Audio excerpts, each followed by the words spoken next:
Well, we're back. It's episode 102 of the Hockey Cards Gongshow podcast. My name is Josh. I'm here with Troy as always. What's going on, Troy? Not a whole lot. Just gave my son a ride home from hockey practice, and now we're recording. Hockey never stops in Minnesota. Nope, never stops. Basically 365 days a year. We're on day 3 of puppy here at my house. So been a million people over. Yep. And not sleeping a lot. And lots of cleaning up messes, thankfully, on our hardwood floors. We have puppy contained to the hardwood to avoid the carpet until he learns where and where not to go to the bathroom. So been a lot of excitement in our household these last couple days. Got a big show today, so we're gonna get right into it.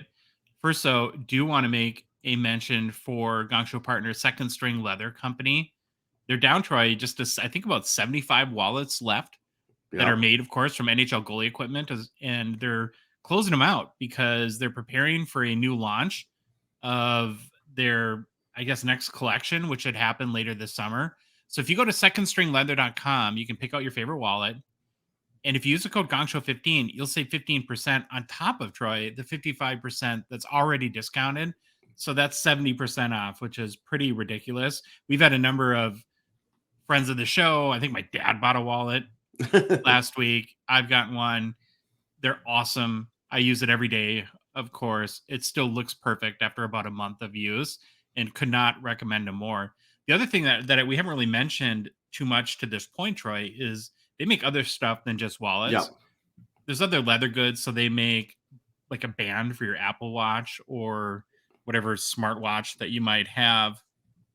There's leather keychains. You can have coasters that are made from NHL goalie equipment for when you have company come over. Talk about a great conversation starter. Dog collars, Troy. Yep. And it's something that we'll get into more and more on the show, but that's something that you and I might have to do very soon. And then non-leather products, like, have you seen the videos for their pizza cutters that are made from hockey sticks? No, I haven't. Those are awesome. So they take I don't know if they're NHL sticks or not. I should probably find that out, but they take sticks and that becomes the handle basically of the pizza cutter.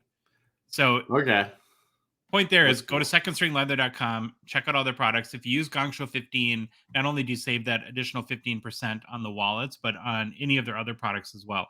Yeah, there's their pizza cutters. Yeah, Brown. Oh, those are sweet, like trigger sticks. That's awesome. I love $400 pizza cutter, because that's what it's not. Well, it's not. It's just cheaper, but made from a $400 hockey stick, which we know awesome. Very well because we have to buy those dang things every year. Yeah. So again, secondstringleather.com. Last thing too, before we get started, just a reminder that the Hockey Cards Gongshow podcast is a Patreon podcast. That means we rely on support for listeners like you to help us cover our show expenses, produce more and hopefully better hockey card content, and fun initiatives, even in a small way, to grow the hockey hobby. Right now, there's still time to take advantage of our out of 99 support level tier. I think there's like 5 spots or something like that left. Not only are you one of the first 99 supporters of our show, you get exclusive access to the Hockey Cards Gongshow Discord server. It's super easy to do. You can go to our website, hockeycardsgongshow.com, and click on the Become a Patron link, I think at the top of the page or something like that. You can go to the Patreon website if you want at patreon.com and search for Hockey Cards Gongshow. There's a link in the show description for whatever podcast app you might be listening to us on right now. If you're watching us on YouTube, I believe there's a link in the description there too. And finally, in our Instagram and TikTok profiles in our link tree, there's a link there as well. All right, Troy, you ready for the game plan? Yeah, before the game plan, though, I got to ask, are we going to show the little tease that Second String showed? Oh, I forgot about that. Yeah, we got to go back. All right, reverse back to Second String. If you're watching on YouTube, there's this little Instagram post, or not little, a big one, yesterday. And they become, I think they're the masters of the art of the tease because, of course, there's a picture of a Wayne Gretzky Jofa helmet right there. And they never really say anything. They just, it's not leather, right? These helmets aren't leather, I don't think. So plastic. Who knows what crazy thing that they'll figure out how to make out of it. But if that's a real Wayne Gretzky helmet and that's coming in their next collection, I'm going to be all in. That's all I'm going to say. So awesome.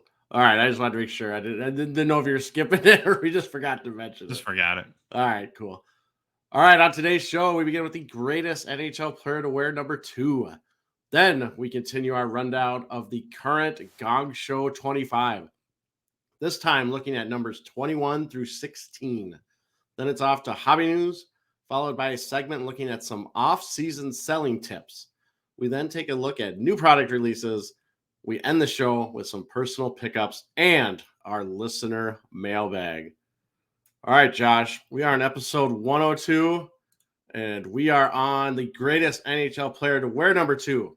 Per the Hockey Writers, greatest NHL player to wear each number article is Brian Leetch. All right, Troy, before you get started, I got to make a comment about Brian Leetch. Yeah. So we joke all the time that every modern set we open, we get Ryan O'Reilly inserts.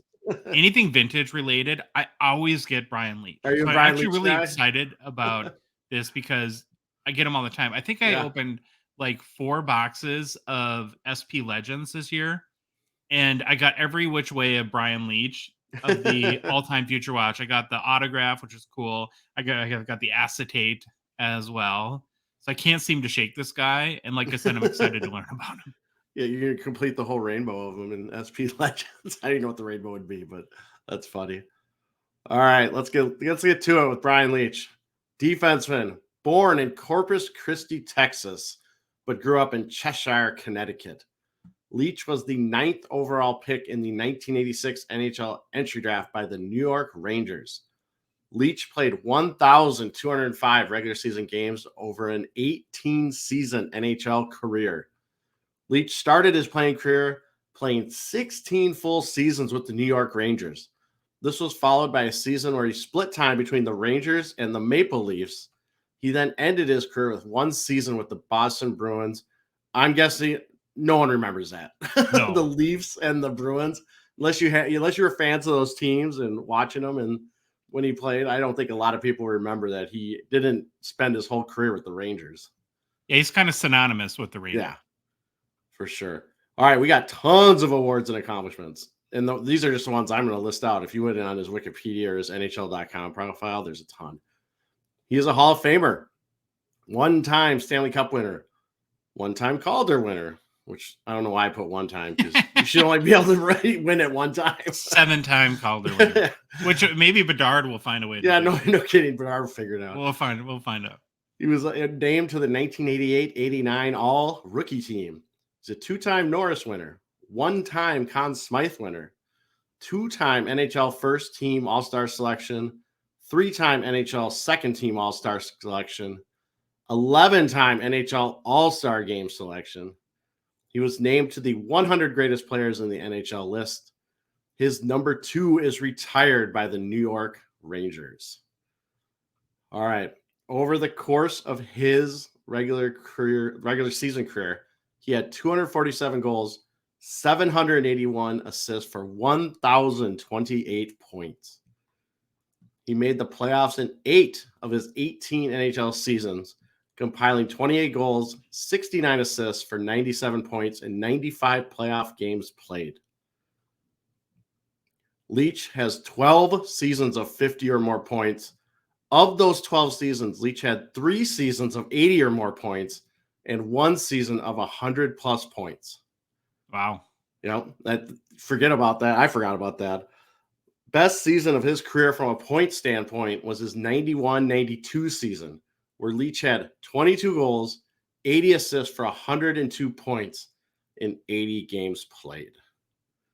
That's pretty similar to the Erik Karlsson season this year, right?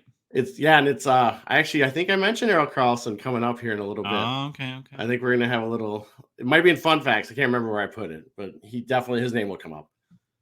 So that's kind of the stats, like the little overview of the stats. So obviously Leetch is one of the best defensemen to ever play in the NHL, possibly the greatest American-born player to play in the NHL, or at least in the top 5. Let the debate begin. We won't debate it right here, but it would be a good debate to have about the greatest American-born NHL player. He had elite skating abilities, could glide across the ice and move while looking like he was expending little effort. He also had laser beam passes along with the ability to score when needed. I love this line. There was in his NHL top 100 players bio. This line is just fantastic. I love it. His signature move was a swivel hip side to side, shake and bake, which often ended up with Leetch moving smartly around his opponent. he left many opposing players in his wake. 1, I love the description. 2, you don't hear that about a lot of defensemen doing the shake and bake, but I just love that little blurb. That's like a Talladega Nights quote. Yeah, definitely. Well, he definitely had offensive skills. He was also a very sound defenseman. He also had terrific stamina and could play more minutes than anyone else on the team because he could recover so quickly. Over the course of his career, he averaged over 27 minutes on ice per game, which might be a tad understated as this wasn't officially tracked until the 98-99 season. So early in his career, he's not getting credit for some of those. And I bet it's over 27 minutes. And that's over 1,200 games, which is crazy. Yeah, it's crazy. For all his offensive and defensive talent, Leach was very unassuming, never made it about him. He never talked about himself. And if he did, it was because it was dragged out of him by a reporter. Just a fantastic hockey player. And the one thing I read where they talk about how Leach was very, I don't know what the word is, unassuming, or when he won the Conn Smythe, they literally said he looked embarrassed to go up and accept the trophy. Like he's looking down, kind of laughing nervously. It's just one of those awkward moments where he just didn't want it about him. But again, absolutely fantastic defenseman. Probably do a lot more on him on again a show, but we'll get to him if we ever talk about some of his cards. All right, we got fun, interesting facts. I think this is where I mentioned our boy Carlson. Here it is. One of only 6. Let me start that over. Leach is one of only 6 defensemen to ever score 100 points in a season. In fact, until Erik Karlsson scored 101 points this season, or this last season, Leach was the last defenseman to score 100 plus points in a season, which was in the 91-92 season. So we had a huge gap between Karlsson and Leach and Leach was the last one to score 100 plus points as a D-man. That's incredible. Before Karlsson did it. It's 30, what, almost 30 years? Yeah. It's crazy. Leach was the first American-born winner of the Conn Smythe Trophy as playoff MVP for his performance during the Rangers' run in the 94 Stanley Cup Championship. Wow. That's like a good trivia question to have in your back pocket. Yeah, nobody would get that. Yeah, no one would be, I don't know. Brian Leach holds the record for most goals scored by a defenseman in his rookie season with 23 during the 98-99 season. 88-89. That would make more sense, wouldn't it? 88-89 season, yes. Final fun fact, Leach was the second player in NHL history after Bobby Orr to win the Calder Trophy, the Norris Trophy, and the Conn Smythe Trophy in his career. Only Cale Makar has matched this feat since. And Cale Makar is very young still. So what are the odds that you think Cale Makar gets 100 points in a season at least once? Man, I don't know. It's just... I mean, it hasn't been done in 30 years, so it's not I think to get 100 points, you'd really have to tell him you have your green light all the time. Yeah. Like, the thing is, too, Makar's a good D-man. Erik Karlsson is not a good defenseman. Like, he was more of a forward that they just threw out on D. He would go play forward because you look at all his defensive analytics and they were terrible. So I think it could be done, but it would take a super special season. Well, I think, too, the only thing really that the Sharks had to play for this year was to get Erik Karlsson 100 points. Yeah, that's true. They probably gave him every opportunity imaginable to get that done. Very good point. All right, I just had to put up this other picture of Leach because it's one of those pictures where That's he's like sailing in the air and he's just looking very casual in the face before he goes fall into the ice. But it's a great shot. All right, let's look at the Brian Leach rookie card. Oh, we don't want that. There we go. His rookie card is a 1989-90 OPC number 136.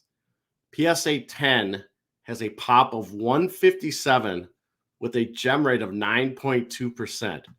So that equates to a graded population of 1,709 cards at PSA of his rookie card, in just the OPC version.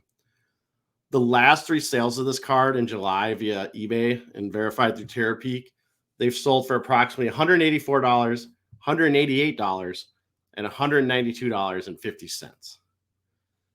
Highest sale price all time I could find was a September 21st, 2021 sale for $300 US. Okay, so no disrespect to Brian Leach here, because I don't intend this that way. 184, 188, and 193 is very strong It is. for a 1989 card, which we Yep. typically associate as junk in the Yep. junk wax era. You can get Yager rookies for $40 that are PSA 10. So I'm actually fairly impressed with Yeah, the I'm value of guessing these that rookie gem cards. rate of 9% helps. Maybe. Yeah, I'm guessing that drives it up a little because there's a ton of cards submitted. And then if you want to throw in his tops, I can't remember what it was. It was a lot less, but it's a good chunk of cards that have been submitted too. So, all right, that's what we got. Brian Leach, great player, great American-born player. I'm glad I can learn about him now. As I pull relentless Brian Leach inserts from any legend, they're set with a legend subset. Yep. Then now I'll know a little bit more about him. So thank you for that. Okay, Troy, we ready to move on to the Gong Show 25? Let's do it. Get back to it. If you missed the last episode of our show, we debuted our Gong Show 25 list, which of current players with the most hobby hype or hobby elite players in the hockey hobby, and we counted down from numbers 25 to 21. So there's our list right there on the screen. At number 25, we had Jeremy Swayman, 24, Elias Pettersson, 23, Ilya Sorokin, 22, Troy's guy, Mo Sider, and 21, Patty Kane. Yeah. So a couple things we want to remind everyone of before we continue with numbers 20 through 16, or the next 5 on our list, is remember, this is not a list of the 25 best hockey players of all time, or even the 25 best current hockey players. It's a list of the most hobby elite. And as we know that sometimes the best players don't, for whatever reason, and some reasons we can guess on, and other times we're kind of befuddled, that they just don't have a lot of hobby relevancy. And that, I think, is definitely reflected on the list. And then the second thing I think that we would like to stress is that our rankings will change frequently. I think, Troy, that we talked about, we'll probably end up doing this list twice per year, like maybe once around in December when we're sort of kind of mid-season, and once in the summer to see how it shakes out. Because as we know, is that players that are quote unquote hot in the hobby or have a lot of hype, is they don't always, that it's not object permanence, right? It changes frequently. And so this whole list is meant to be purely a reflection of what's happening right now, not like an all-time or career achievement ranking or anything like that.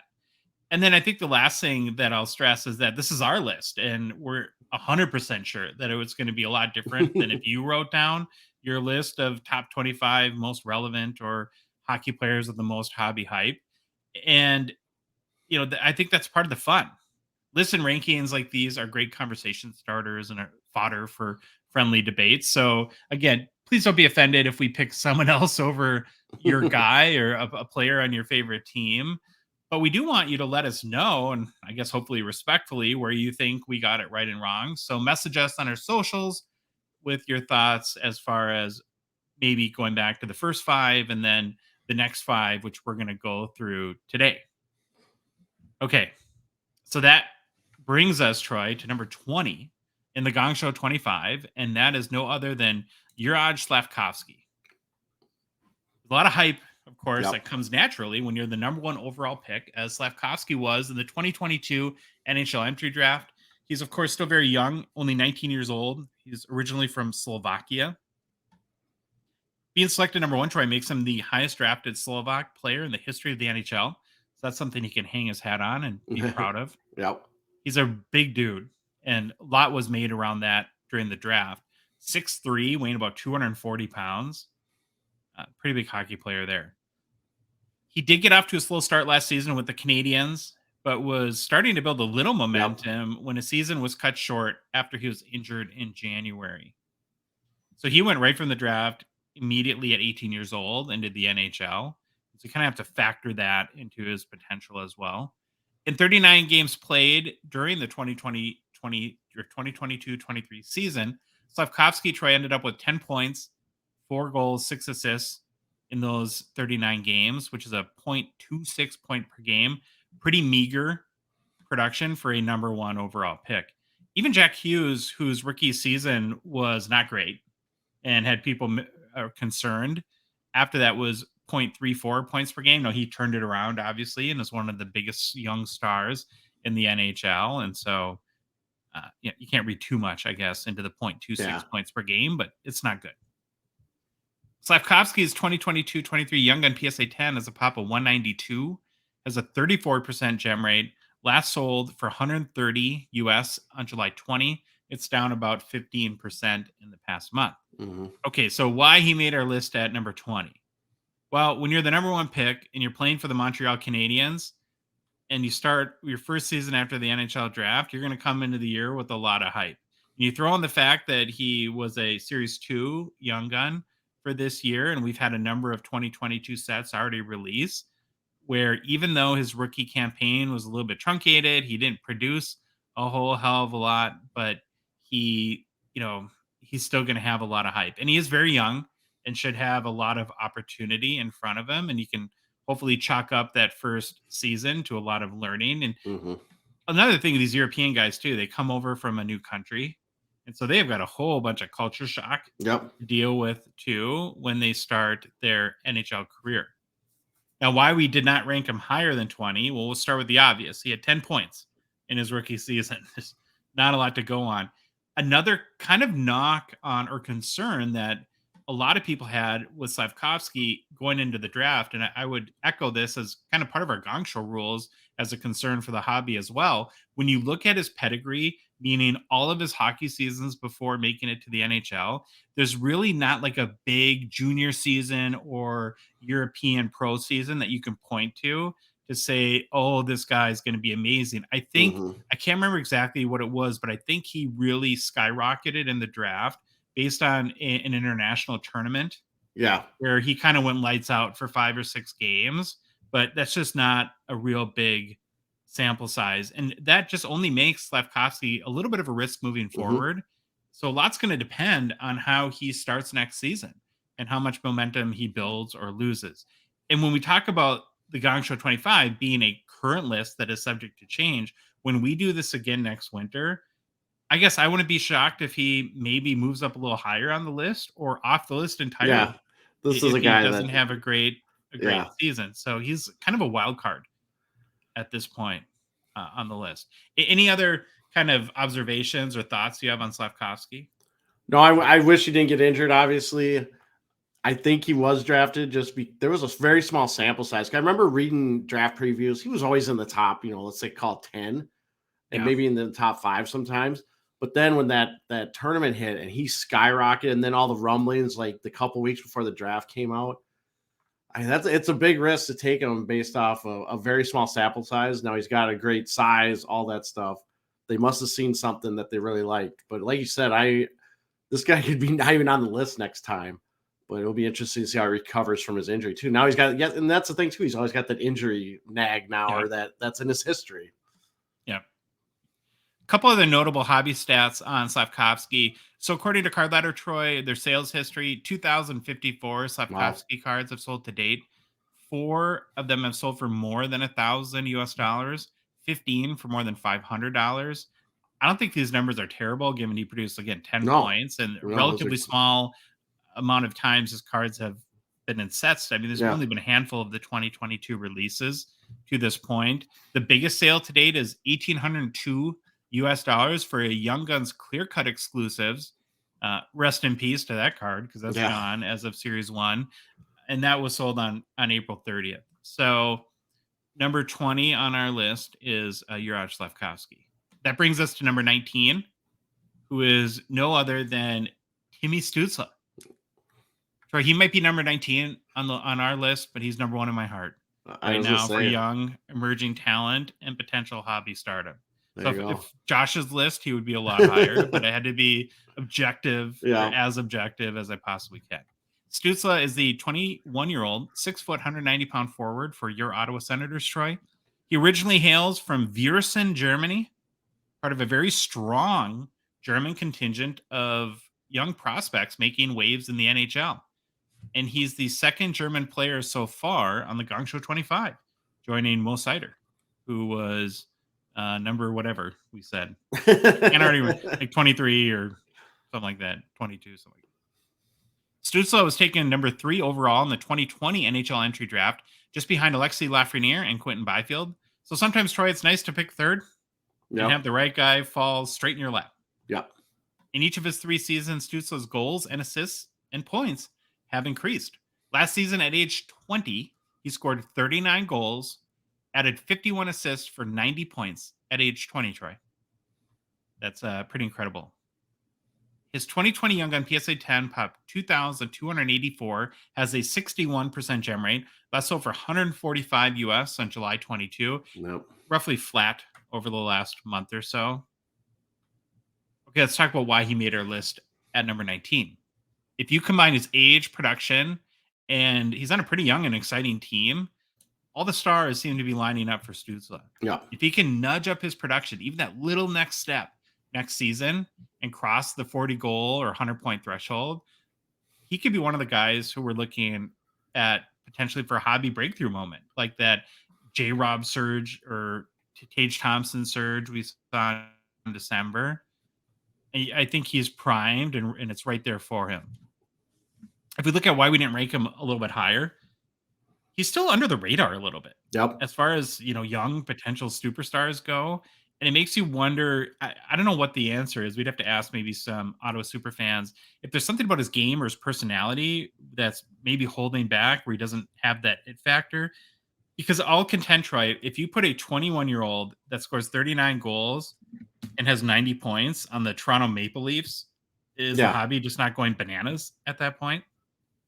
Well, they're going nuts right now. And I was going to look it up, but could it be just Ottawa's not the biggest market? I mean, it's Canadian, which is good, but I don't know how big the Canadian hockey card market is. I'm sure it's bigger than anything in the U.S. for any U.S. city, but I'm curious if Ottawa hurts his hobby relevancy. I mean, if you think about the biggest stories out of Ottawa in the last year, whether Deadpool or Snoop Dogg is going to be their owner, right? Yeah, and that's kind of what made them relevant to a certain extent. Okay, some notable hobby stats. So to date, Card Ladder shows just under 10,000 Stützle cards have sold on the secondary market since his 2020 rookie. He has 54 sales over $1,000, 184 sales over 500 US, and to date, the top sale for Tim Stützle is $10,834 US for his 2020 The Cup 1/1 NHL Shield Auto, which was raw. Number 19, Timmy Stützle. So I looked up. I had to look up Ottawa, how big they were. They're less than 1 million. Last thing I saw was 994,000, which is still a big city by any means. Don't get me wrong. A pretty small media market when you look at big media market. Yeah. Okay, we're going to move on to number 18, Troy. And at 18, we have Matty Beniers. The young Kraken forward comes in at number 18 at just 20 years old. He's 6'2", 180 pounds. Beniers was the number 2 overall pick in the 2021 NHL entry draft and the first ever draft pick by the Seattle Kraken franchise. So that's pretty cool.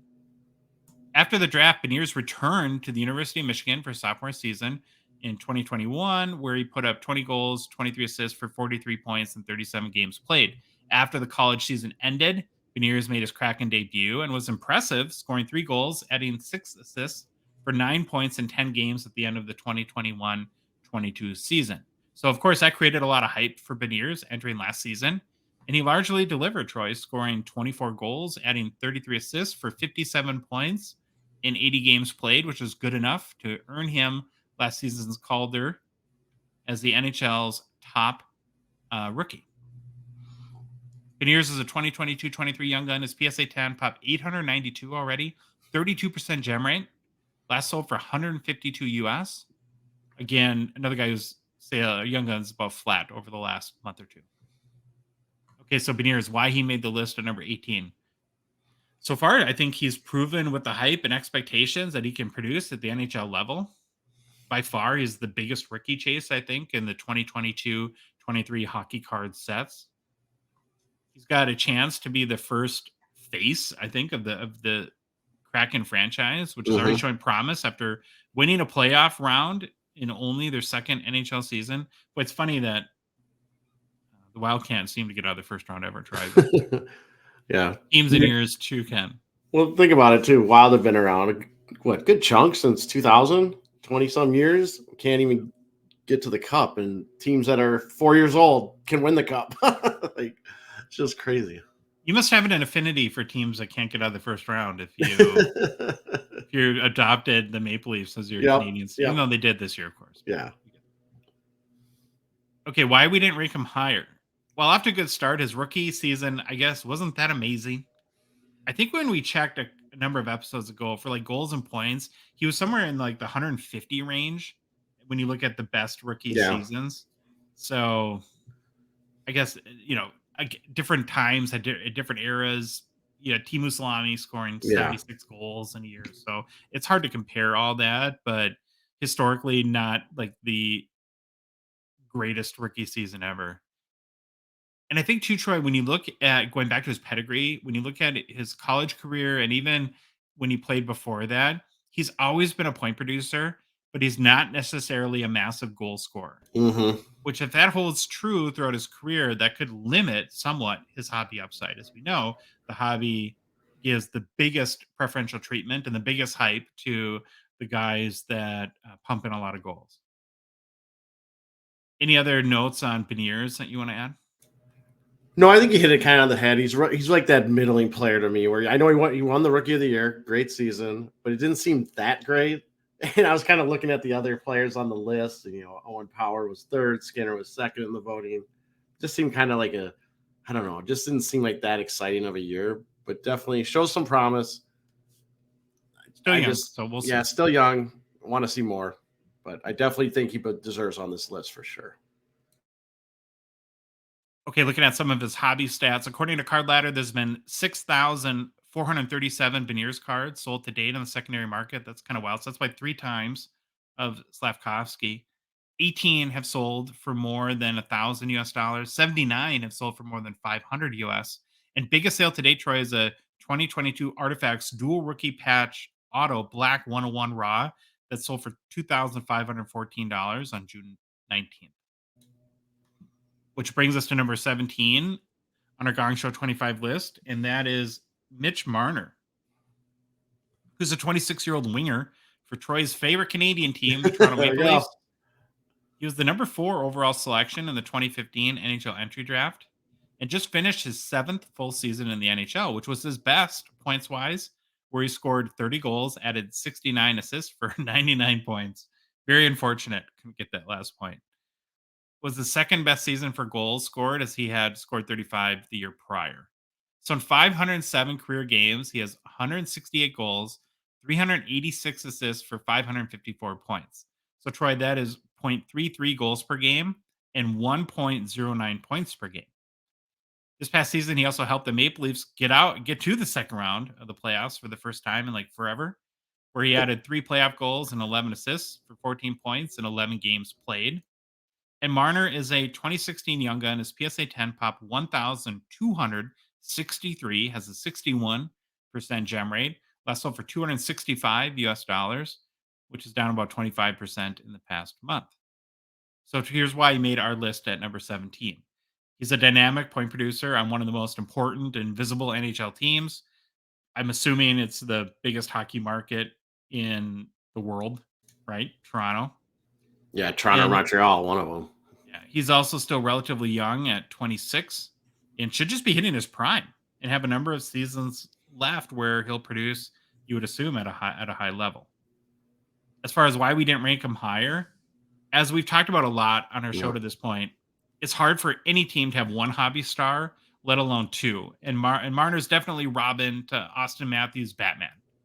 He's actually one of only a handful of current examples where I would say where there's teams that have 2 legitimate hobby stars, right? So you look at Marner, like a guy where the guy's second star. I would say Marner, Draisaitl. Now, who would you put the second star in Colorado? Would you say McKinnon or Makar? I think McKinnon is actually the second star now. Makar would be the top guy. Yeah, I would guess Makar. If Makar has another, and this is gonna sound terrible, has another down season, even though he had a really decent season this year. Maybe McKinnon can elapse him, but Makar's got all the hype, and I think he's younger, so I think for now he's the number one guy. I think another limiting hobby factor for Marner is at 0.33 goals per game over his career and 35 being his highest total in any season. It doesn't seem like any 50 goal seasons or in his future. Now, it doesn't mean that that can happen or is impossible. If you just look at the trend and the historical data, it would point to he's probably a 30 to 35 Yeah. goal guy, which is awesome for every hockey Yep. team. And every team needs, God knows the Wild need another guy We'll take them. like that. But again, it's not going to make you a top tier hobby elite star. And so that's another reason why we didn't rank him higher. Any other kind of thing you wanted to mention on Marner, Troy? No, not really. He's now that I'm a newfound Toronto fan, he's one of the guys I'm going to be watching a lot this year because I'm going to have to now watch all Toronto games along with Wild games, so I could show my new fandom towards my favorite Canadian team. There you go. All right, some notable hobby stats for Marner. According to Card Ladder, 81 Mitch Marner cards have sold for more than $1,000, and there's been 308 cards that have sold for more than 500. Top sale to date is a 2020 Skybox Metal Universe 9798 Retro Gold PMG 101 PSA 8 that sold for 4,020 US in May of 2022. So that brings us down to now number 16 and the last guy we're going to cover today on our Gong Show 25 list, and that's David Pastrnak, who resides from the Czech Republic, is a 6'1", 195-pound right winger for the Boston Bruins. Troy, he was the 25th overall selection in 2014. Not bad to land in your lap at 25. Yeah, that's a pretty good job of finding him. Diamond in the rough right there. There you go.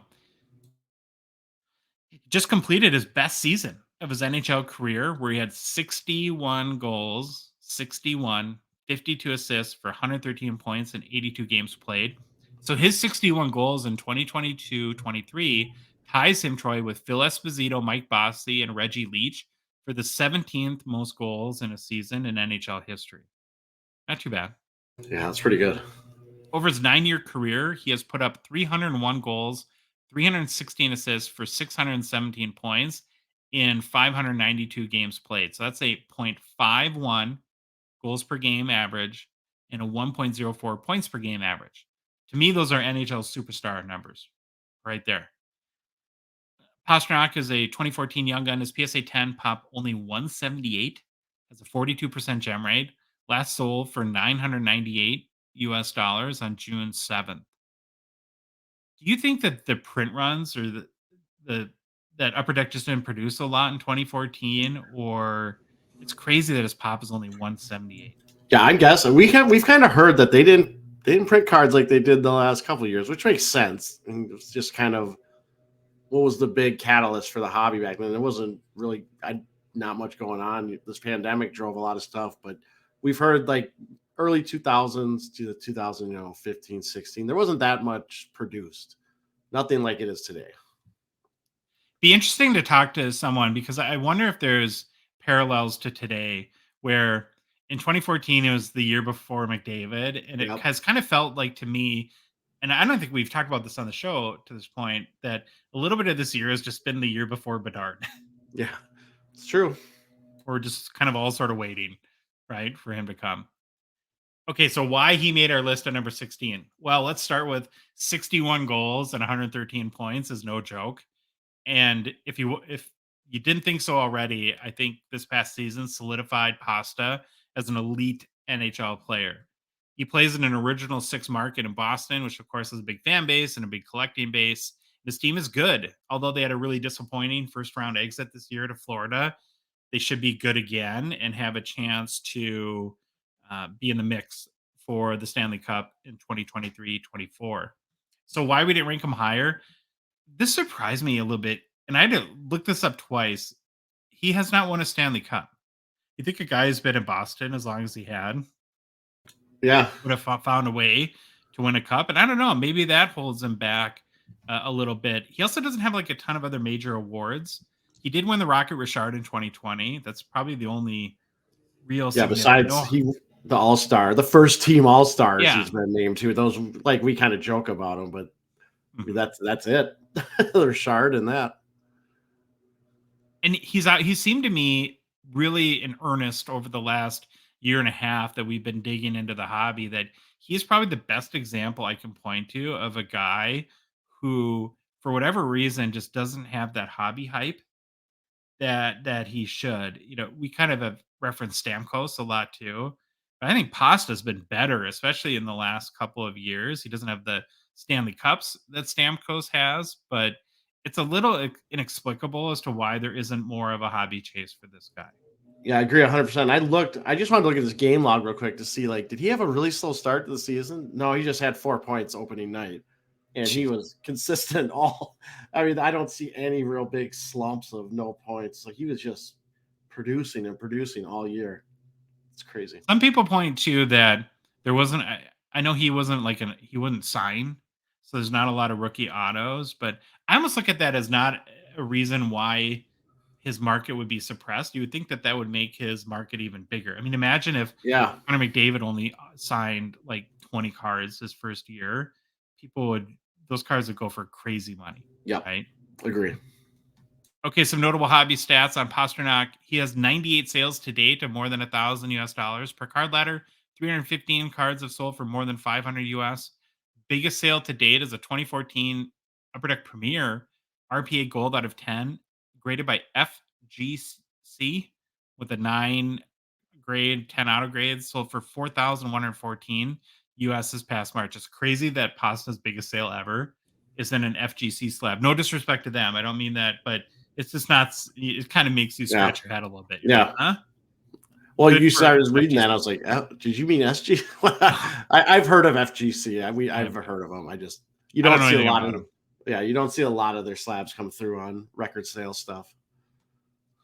All right, so that wraps up the next 5 spots on our Gongshow 25 rankings. So here's the first 10, right, that we have gone through so far. So it's Swayman, Pedersen, Sorokin, Sider, Kane, Slavkovsky, Stützle, Beniers, Marner, and Pastrnak. And we want to hear your comments. Let us know where you think we're nuts, where we hit the nail on the head, or what your opinion is by messaging us on our social media. Okay, Troy, let's roll into hobby news. And you have an interesting update from eBay, which I'm pretty excited about.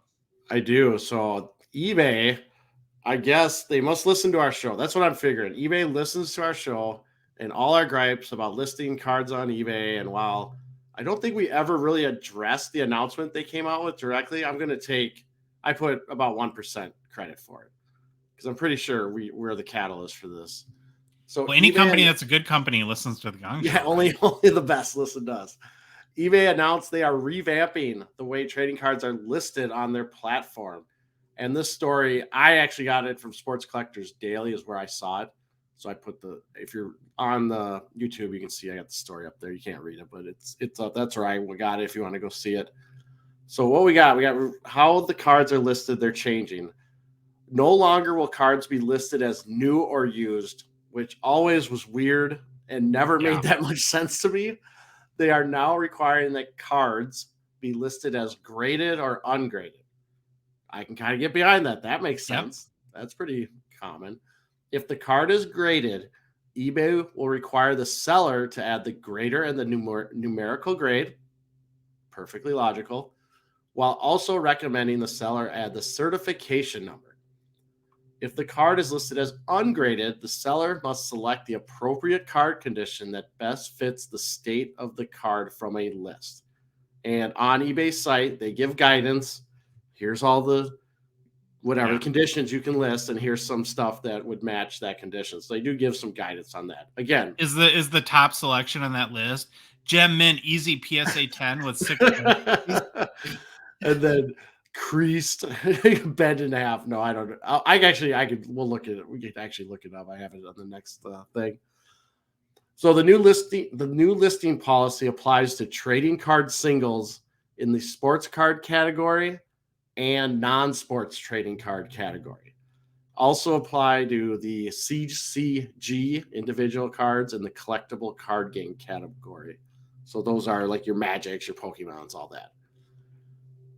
eBay will automatically migrate existing listings, which, reading the article, it seems like that has to be graded cards that they're going to migrate. I don't know how you would migrate all the raw stuff. And if there's certain matches that the system's looking for, you can read about what they're looking for. And then this auto migration would take place this month as the new system goes live. If you use the API to list your cards, you are not required to use the new grading system until October of this year. And your existing listings looks like they must change by January of 2024. So it's an interesting move. It looks like eBay is taking another step towards providing buyers with more relevant information besides just photos for condition or that weird new and used, or relying on someone to put the condition in the text of the description. So now they're making an active step where someone's if they're going to list a card, they got to put kind of a condition on it. Yeah. So trying to build trust, all that good stuff on buying and selling cards. Listen, I think it's a step in the right direction. There's a lot more they could do, but at least they're moving towards inching. Yeah, inching, smally little inchworm. And then, they come out with this huge announcement, but at the very end, and let me show you this. So they have, if you go to eBay's site, they have the whole list of everything on there. But then there's a little blurb at the end. It says, "Stay tuned for more announcements coming in October." So that, oh wow, teaser. Teaser from eBay. So let's make sure we know what's coming in October. And here, when I was talking about the conditions, they have like poor, very good, excellent, near mint, or better, and then they have all these different like table that shows you, a little matrix, shows you what you're looking for. But eBay came with that news. I think it's a good news, but there's a lot more to be done still. Okay, I have two kind of comments about this. Okay. First is when you talk about like having to migrate all your existing listings. Yeah. There's some like, I think particularly LCSs and big eBay sellers that have like more than 100,000 active listings. Yeah. So glad I'm not them. And hopefully they'll work with those guys to find a way to batch do that. And then I think more importantly, so with authenticity guarantee, let's say you have a raw card that you sell for $500 and it goes through eBay authenticity guarantee. Now that they're forcing you to pick the condition from the list, do you think that whatever it's called, CGC, C something G, C's and G's, whatever the company is, do you think that like if you put like near mint or better and they don't think it is, that they won't authenticate it as to the condition that you listed it as? I don't think so. I think they'll stay away from that game until maybe that's something way down the line. But for now, I think that's just authentic. It's an authentic card. Yeah, we're not going to play that game. I think that they got too much to risk right now with this being early in production, and that would open up a whole can of worms. It's curious you mentioned that about these big listers. They're saying like if you have stuff that needs to be revised, it's got to be revised pretty soon if you're not using the API, and you should get a notice. And so someone like some little guy like us, I have 50 to 100 listings out there. I might have to go in because I don't have any graded cards out there. I might have to go in and update each one of those listings. Now, hopefully, like you said, they might batch it or there's stuff you can do in eBay where you can do batch stuff and change stuff. So that would hopefully that's the way they go about it. All right, good report on changes at eBay, but obviously they continue to take the trading card and sports card world a lot more seriously. Mm-hmm. Another kind of big industry announcement we have in Hobby News, Troy, is that COMC announced a partnership with PSA a few days ago. It's sort of the standard grading / platforms partnership where you'll be able to, within a couple clicks, grade any card you have in the COMC marketplace directly with PSA. Now, why this could be big news is COMC claims to have more than 30 million raw cards currently in their marketplace. Boy, they're one I wonder that they do a lot of eBay listings. They do a ton. I'm sure eBay will work with them to figure that out. But back to kind of the PSA thing. So again, a couple clicks, you'll be able to submit to PSA. COMC will ship them directly to PSA, of course, which is what you'd expect. Pricing starts at $24 for cards with a declared value of $4.99 or less. That comes with the 12-week turnaround time. They have a regular service level that's $75 a card, 4-week turnaround time, $1,499 US max declared value. Then it goes to Express and Super Express walkthrough. You can go to the COMC site and look at all this. Can I print out my 5-page matrix table on all PSA levels and all my declared value levels?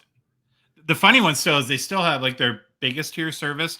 They still call walkthrough, which I think is really weird since you've never even seen the card and nobody's walking through. But That's $640 to get graded for 9,999 max required value, 2-week turnaround time. One note on all of their tiers, and especially the turnaround time, if you're Canadian, you have to add an extra week for processing to each service level.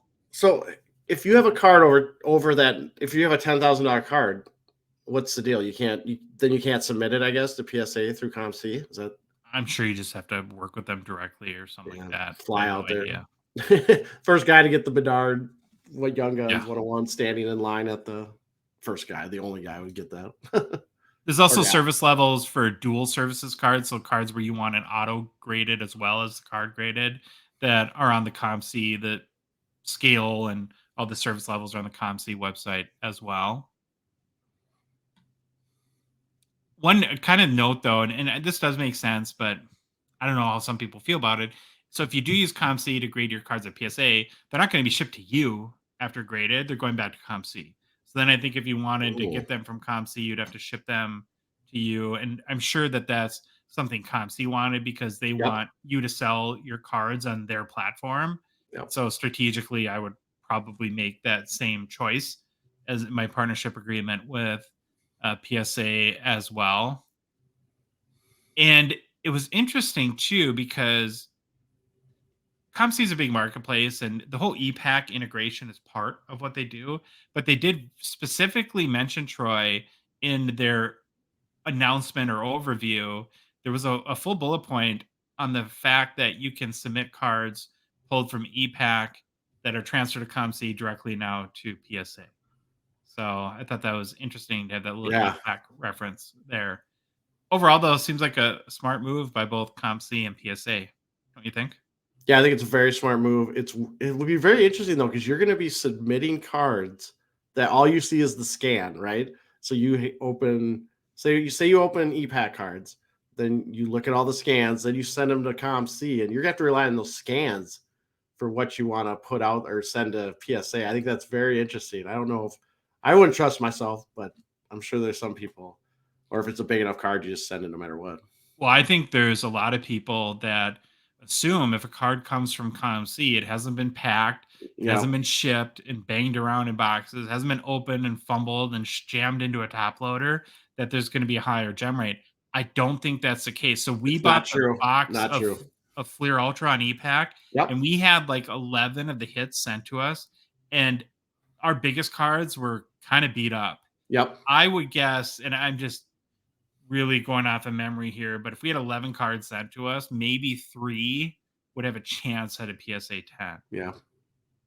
And that is a great point because a lot of those, like the hits from Fleer Ultra, were just scans that were terrible. And you can, there's no way to make out the condition of the card. And so you're taking a $24 or more leap of faith based on the scan. So I think that's something that you're gonna have to think about if you're wanting to test out that service. But so that's it for hobby news this week. Do want to make, before we get into our off-season selling tips, a quick mention for our Gongshow partner PWCC. Troy, we're obviously grateful for their support of our show. There's 3 days to lift on the lone hockey card in the July premiere auction. It's a 2015 McDavid the Cup limited logos out of 50. BGS 910, so huge card there. So head to pwccmarketplace.com to go ahead and check that out. In their weekly auction, the current weekly auction, there's 177 hockey cards live for you to bid on. PWCC Weekly always has a really nice mix of vintage and modern cards each week. In my opinion, Troy, it's one of the best sources for vintage cards, especially pre-war. They always have, every week, amazing like C55, C56s, the 30s Patterson cards. And so if you're into vintage and pure hockey, it's something you definitely want to check out. The current auction ends on Sunday, so be sure to head to pwccmarketplace.com to place your bids before then. On Thursday's show, as we always do, Troy and I will pick out our favorite vintage and modern cards to highlight. One of the funnest things I think we do on our show. Oh, definitely. And then last thing is a quick programming note.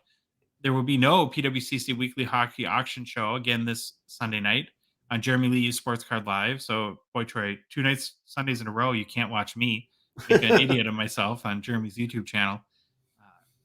Jeremy had to take last week off, and we're going to both be at the National this week, but we will return the following week.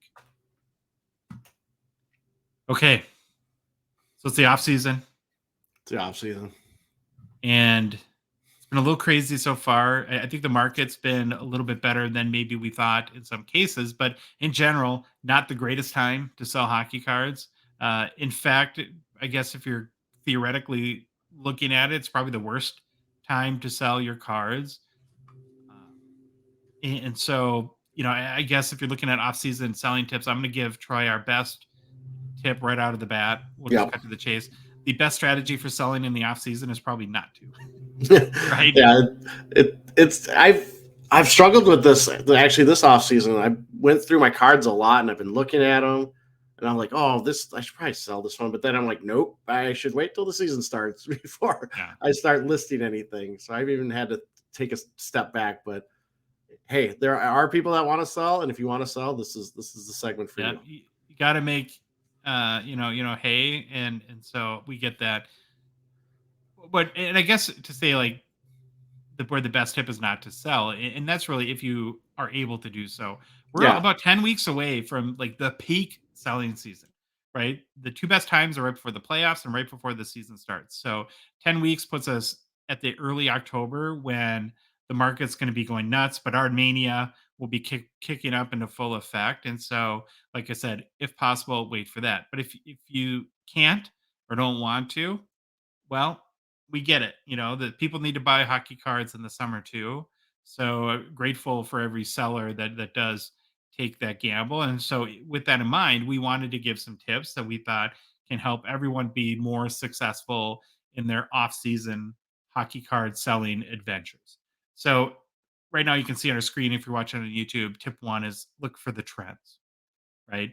And what I mean by that is you can't just throw up any hockey card and assume it's going to sell for what you want it to.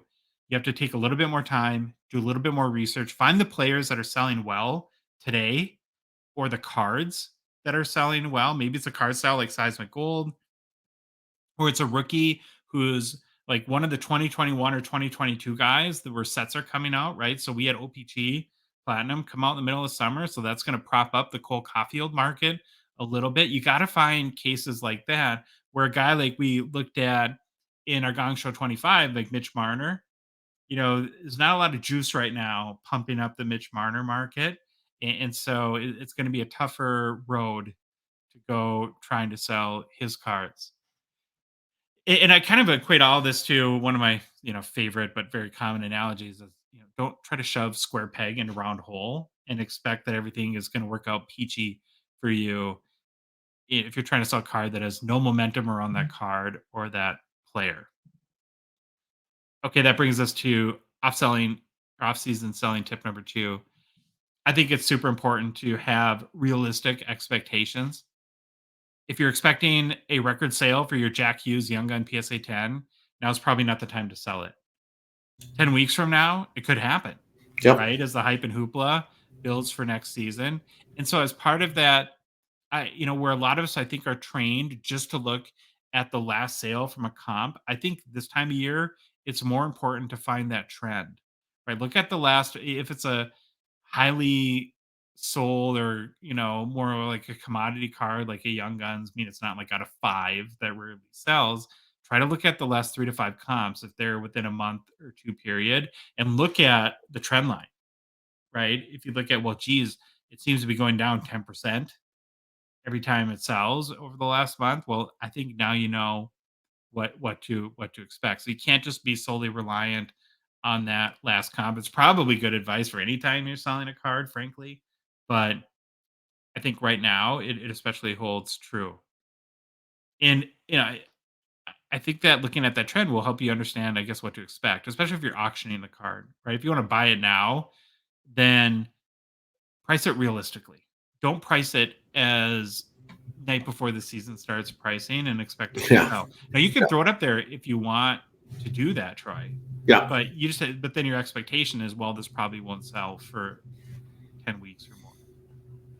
It's a hard thing for people to do, though. It's hard to, and actually, you're probably better at this than anyone I've ever met. Is that you're a guy, if the last sale is for $100, who will list a card for 90, no problem. But I'll admit I have a harder time doing that, and I think I'm more in the norm than you are. Yeah, I don't know what it is about my mindset, but I'm pretty good about looking at comps, and if it's something I want to move, I'll price it fair. Like if it's something I can hold on to, maybe I'll throw it out for a little more than realistically it should go for, but with the thought that maybe it happens somewhere down the line. But if it's something I need to move, I price my stuff pretty aggressively.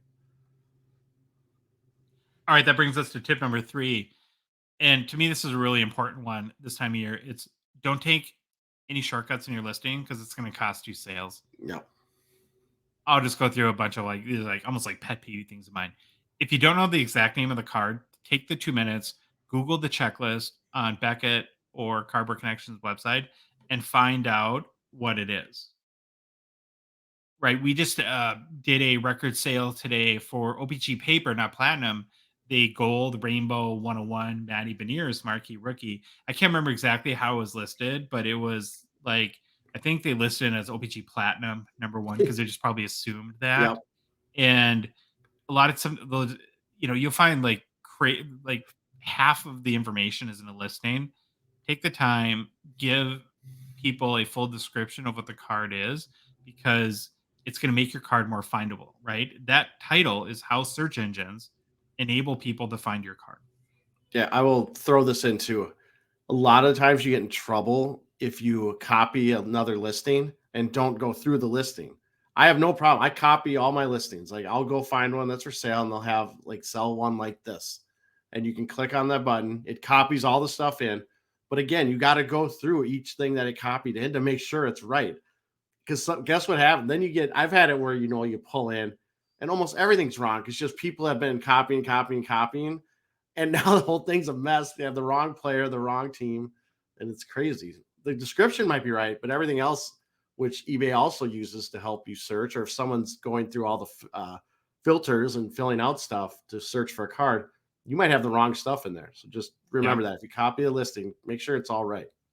That's a great point. So next we'll go back to one of my common gripes. That's photos. If done right, I think your photos are going to be a reason where somebody buys.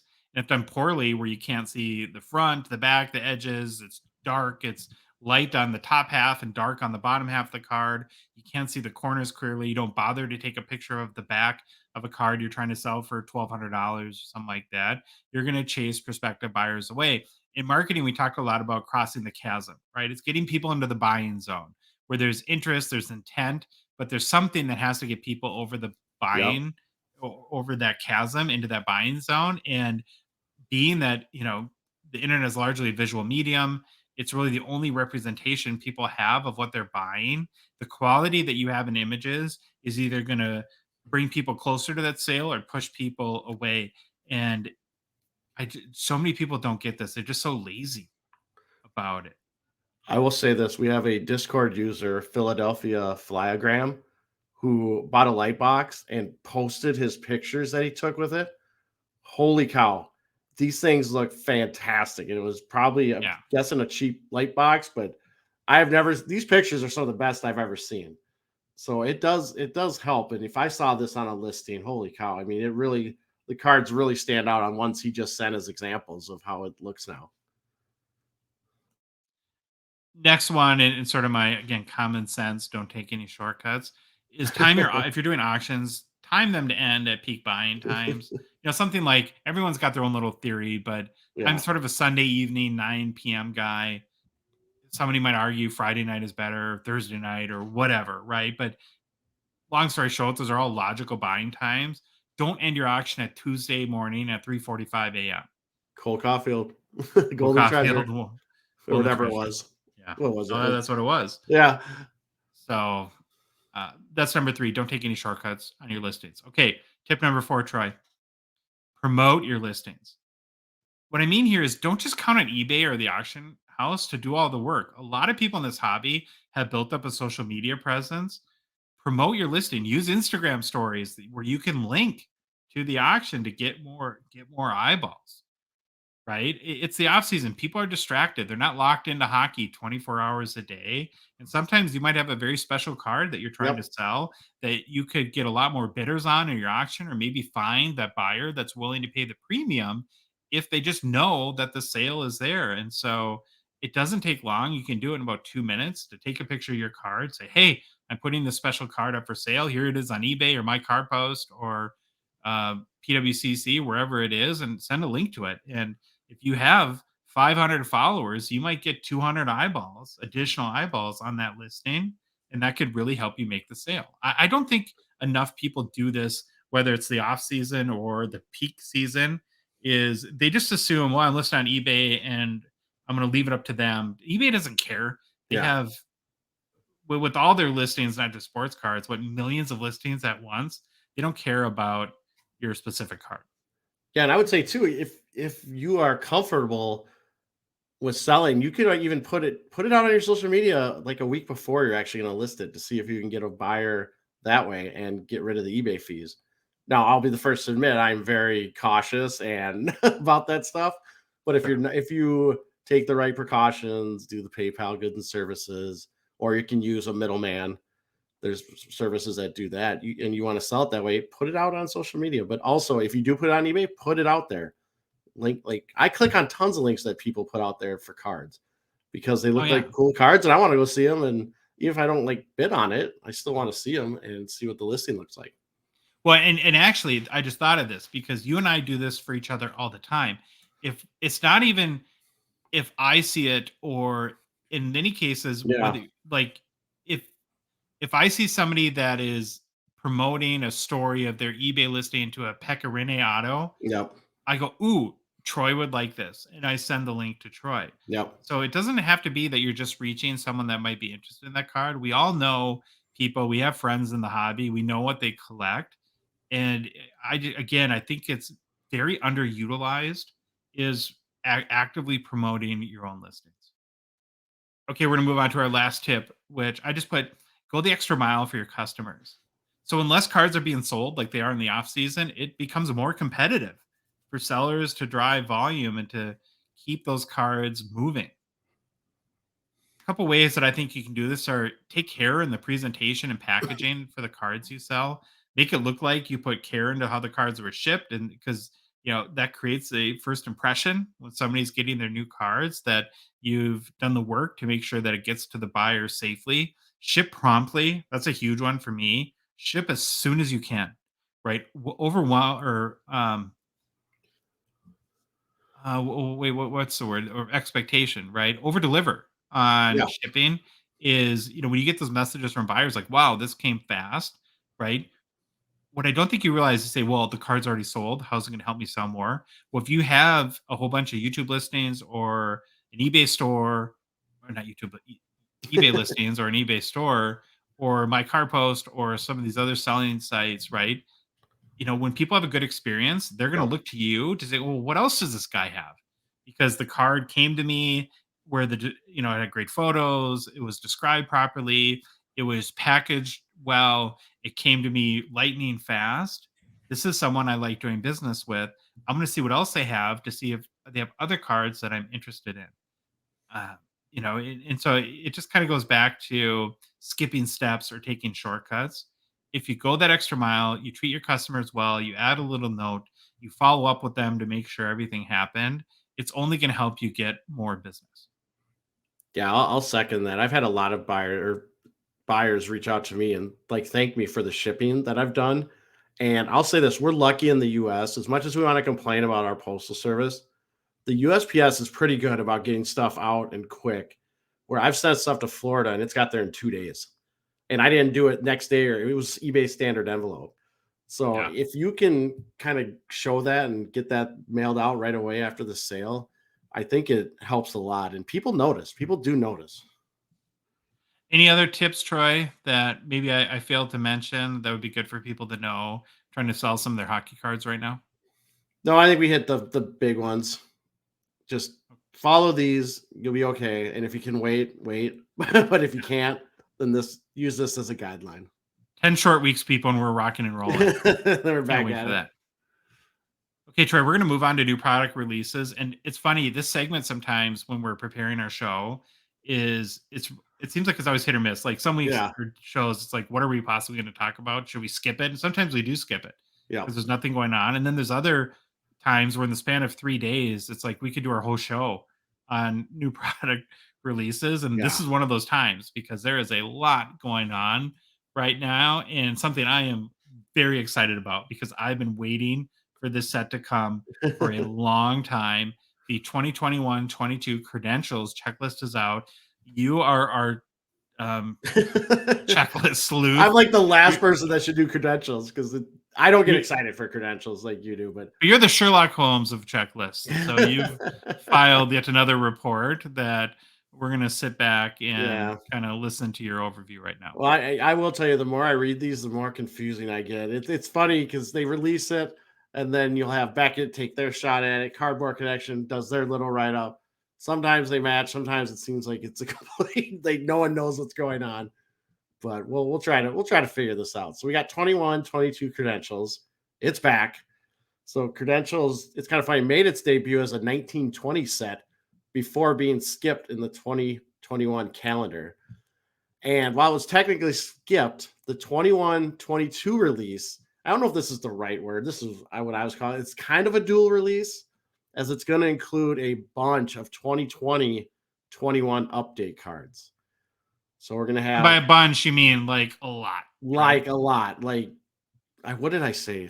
I don't want to say, because I'm not 100% sure, but it was a lot. I mean... It was over 1,000. That's what I thought I saw, but if you can look at the checklist and figure that out, but there's a ton of them. So let's just start right now. So credentials, if you're not familiar, it's a release that focuses on kind of tickets, autographs, other themes intended to touch on the experience of taking an NHL game. Josh, you'll have to help me. Panini, was it Contenders tickets? Yeah, and so you look at like it's the debut ticket. Yeah, I think it is, or for Panini, and that like you look at like Tom Brady or the big quarterbacks, those cards go for huge money. So this is their, you want to be a cynic, you say rip off of that. You want to be a little less harsh. It's inspired by it, but very, very cool. And I actually like the Upper Deck take on it. Yeah. So that's what we got going on. So 21-22 credentials is being released. And then Josh, if you want to show my screen, I'm going to kind of try to walk through this a little bit. So this release will have a 150 card base set, consists of 50 veterans, which you can kind of see. This is a parallel I'm showing on my screen if you're watching. And then there will also be 100 debut ticket access rookie cards. So Josh, now that 100, you get a little nervous when you hear that? Yeah, I don't love the sets that have 100 rookies on the checklist. And then I think, too, the other thing that has me a little bit concerned is going back to the crazy amount of update cards.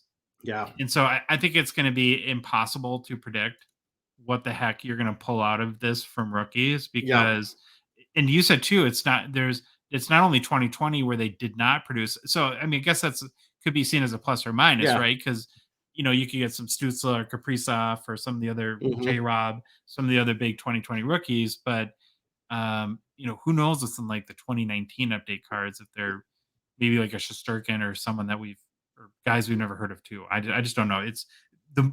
They seem to have added a ton of variables to this set, which like you started saying makes it even more confusing. Yeah, and you said 2019 updates. You mean 2020? I don't know. Are there any? I thought you said that last night that there's 2019 updates in there. Oh, there probably is. You know what? I take it back. I bet there are a couple. Yeah, I think you're right.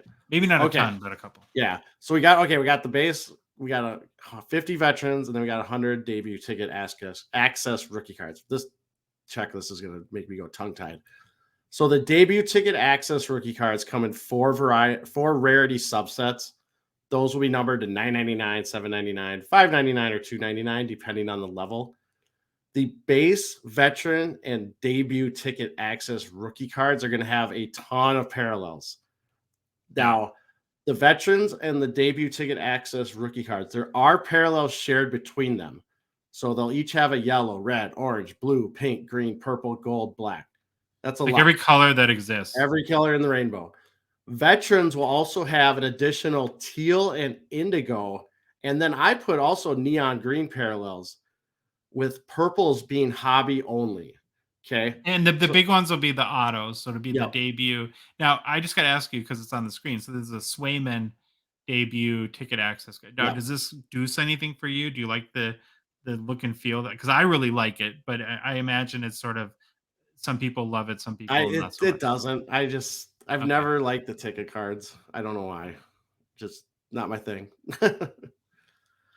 And so when we look at these, Beckett and Cardboard Connection both mention the teal and indigo parallels as veteran only, but they don't list the neon green as veteran only.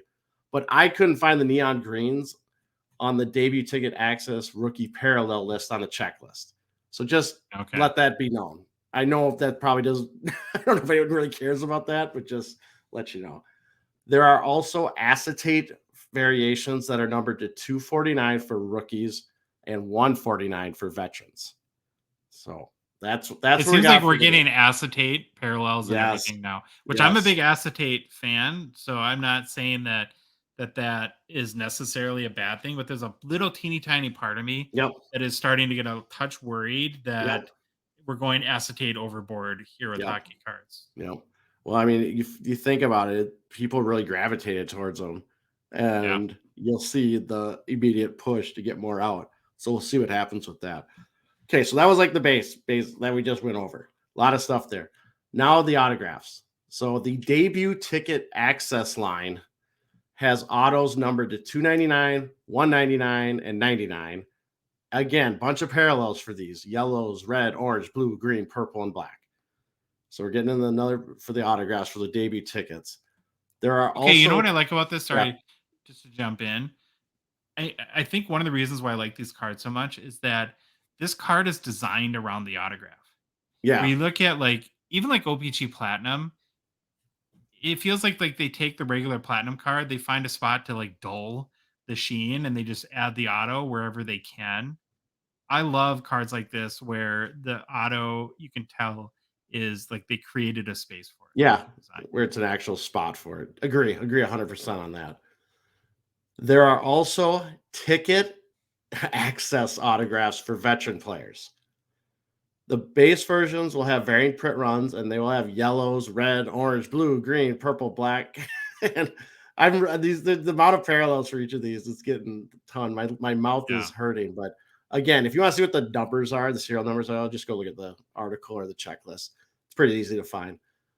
There will also be acetate versions are available for both the rookie ticket access and ticket access autographs. And I think I have, yeah, there's a picture of So Laffy's that's going acetate on. autos, that's kind of cool. Yeah.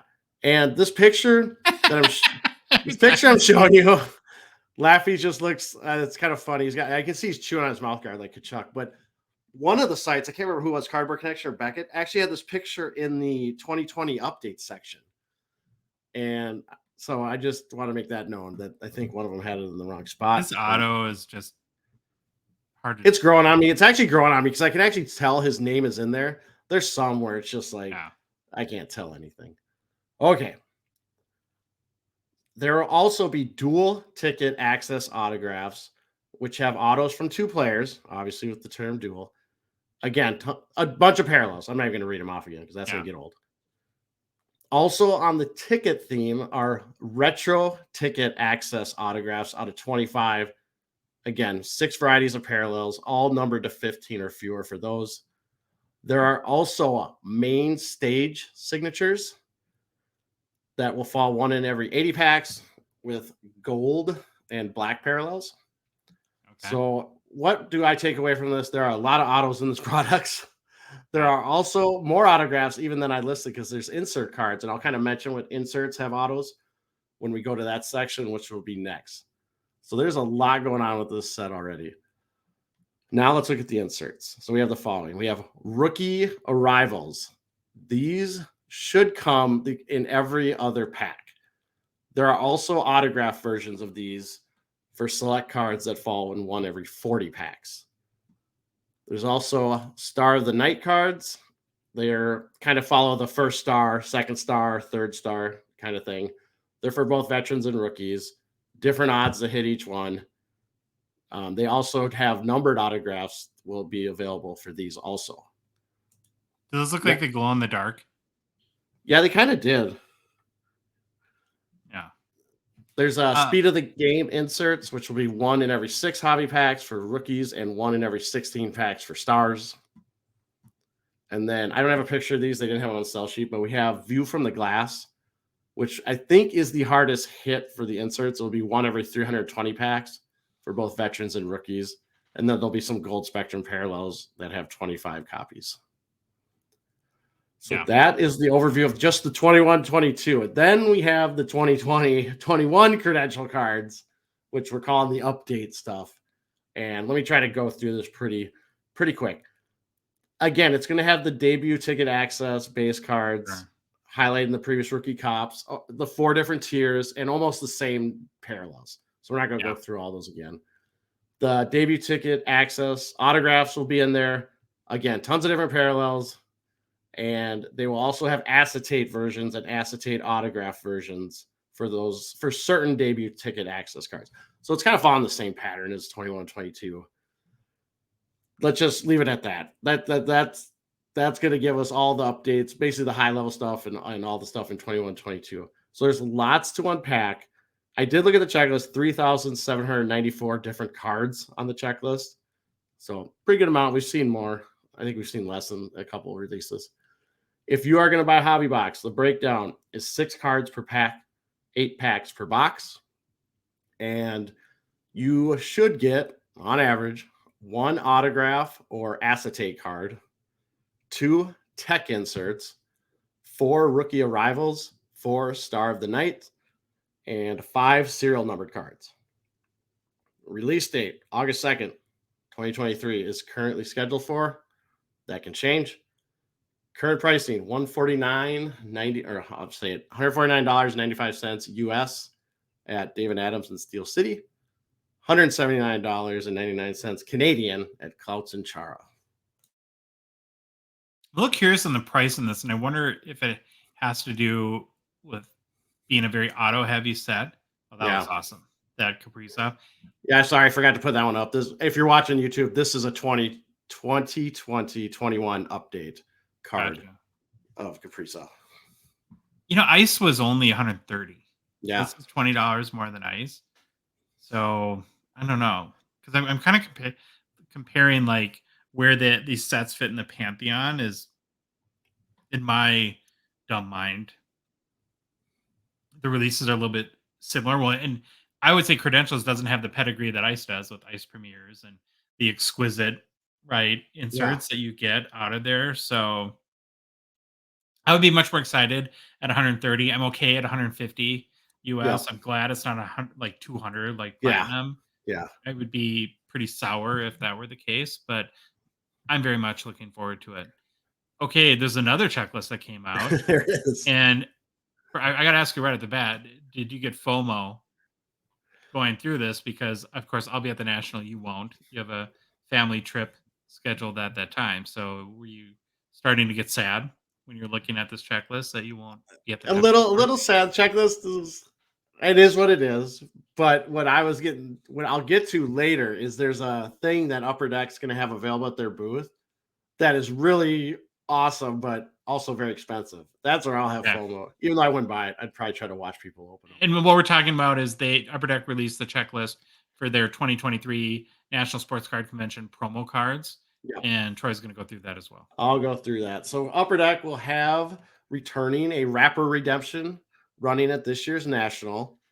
Let's just go over the program real quick. In short, you buy a hobby box or a case of an eligible product from a certified diamond dealer, and you can redeem the wrapper for a promotional pack / pack of cards, depending if you get a box, case, lots of boxes, whatever. Again, remember, it has to be an eligible product from a certified diamond dealer. At Toronto, the certified dealers had balloons. I don't know if that's what they do at the National. I would assume it's something similar. We made that mistake. We saved we made that mistake. We found the cheapest box in the place, and of course, it wasn't a certified diamond dealer. Oops. And remember, too, you must take the unopened box or case to the Upper Deck booth, and they will slice it open, and do all that. You can't just open it and then bring it the open box over there. You have to have them open it. So to receive one promo pack, you have to purchase a hobby box of, there's 8 different products. I'm not going to read them all. They're on the screen, or else you can go on the site to look at them. But they're all fairly recent sets, obviously. And then if you want to go to the case route, if you buy a case of any of these eligible products, then you can receive 10 promo packs and an autograph card. So a little more incentive to go for the case if you want to go that route. So now we have the checklist that came out for these promotional cards. And it's pretty interesting. So the checklist is there's a lot of different stuff going on. It's multi-sport. Remember that. There are AEW iconic entrance cards that will have autos. We're not going to go over those because we're not a wrestling show. As much as I like wrestling. But if I buy a box of like extended series, I could get a promo pack that has a wrestler in it. Is that what you're saying? That's how I'm reading it, for sure. Oh, wow. I don't like that. Yeah. So that could happen. And we will go. The next one, they will also have, they're called prominent cut cards. Now, they didn't have an image of any of the hockey cards for these, so I'm showing a Tiger Woods one. But you could get Gretzky, McDavid, Patrick Kane, Crosby, and Ovechkin are the hockey players. There's also prominent cut autos. Oh, sorry. The prominent cut autos don't have any hockey players in them, but there are prominent cut dual VIP autos that do have hockey. Who is that on that card? What's that? Oh, some baseball player. For the prominent cut dual VIP autos for hockey, there's one there's one card that has Crosby and Ovechkin out of 5, and there's also a Gretzky McDavid out of 5. And if you're looking at the screen, this is the Gretzky McDavid one. That's not my favorite looking card. Yeah, it's really busy with the artistic stuff around the outline. So, and then in addition, there's also the naming's got to get changed on these prominent cuts VIP autographs. And for hockey, we have Ovechkin out of 15, McDavid out of 10, Gretzky out of 10. Remember, to get the prominent cut VIP autographs, you have to buy a case. You have to do the case redemption. These are like the ones that could be in the autograph packs. Now, to Upper Deck's credit, they're keeping it to like the best of the best. You're not getting your Ryan O'Reilly prominent cuts when the guy next to you is pulling in Wayne Gretzky. Yeah. Just remember, it's not like if you were to redeem your case, you're going to get one of these cards. There's other cards too, but these are the hockey guys. Yeah. Also, we have top shelf NHL rookies that will have cards, and a lot of rookies you're like Beniers, Boldy, Power, Slavkovsky, Kuzmenko, Shane Wright, Gunther, Kochetkov, and Kent Johnson, and Jack Quinn. And then these top shelf rookie cards will also have auto versions. And that will be Kuzmenko, Jack Quinn, Kent Johnson, Matt Boldy, Kochetkov, and Shane Wright. Serial numbered to various levels depending on the player. Finally, here's the big thing I was talking about. Upper Deck will be selling monumental boxes for $2,000 plus tax that include 5 pieces of authentic autograph memorabilia featuring athletes like Gretzky, Michael Jordan, Connor McDavid, Anthony Davis, Tiger Woods, Patrick Waugh, and others. They don't list who the and others are on the promo thing I saw. But Josh, how many monumental boxes are you buying? Give me your credit card and you'll find out. It'd be cool to watch one of those be opened. Like 5 autographed things is pretty cool.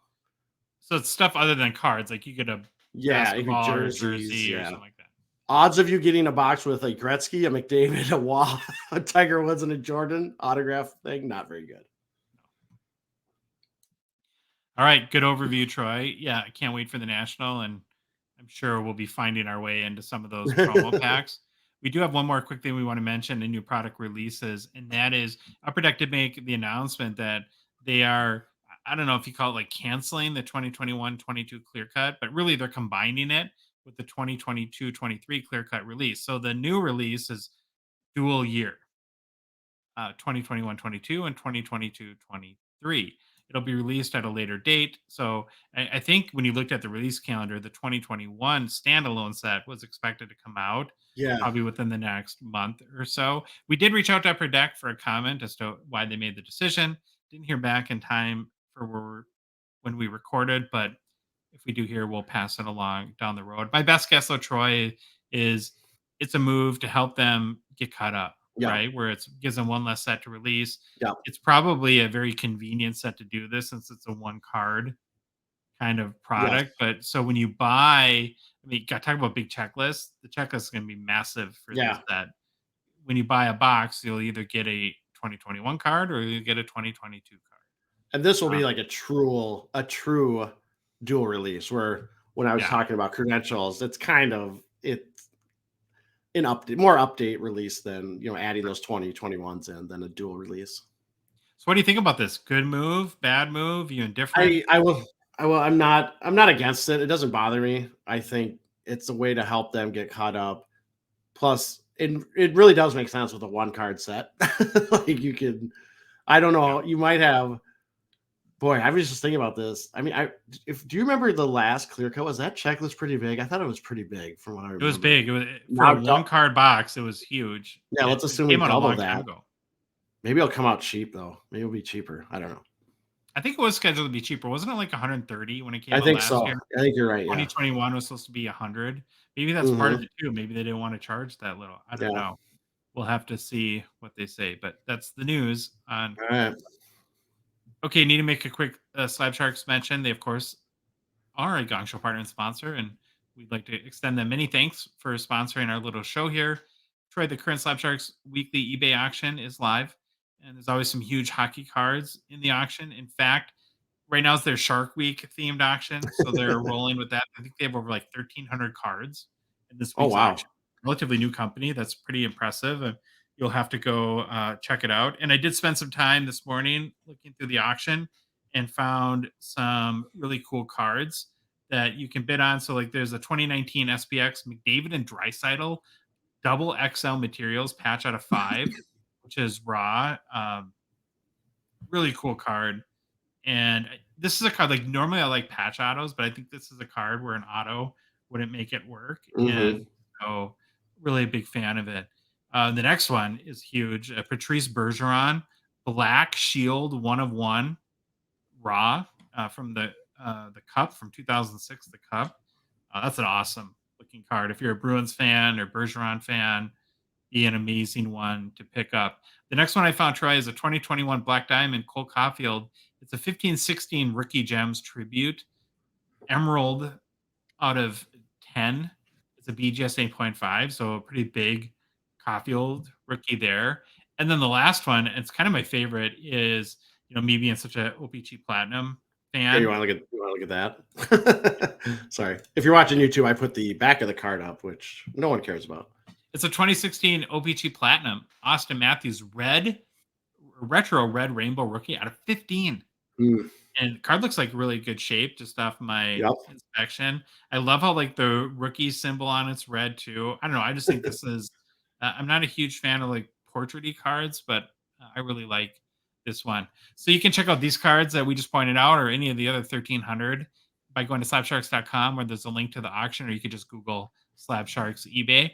And if you happen to be a Canadian hockey card collector and are considering selling some of your cards, Troy and I would strongly recommend considering Slab Sharks for your eBay consignment services.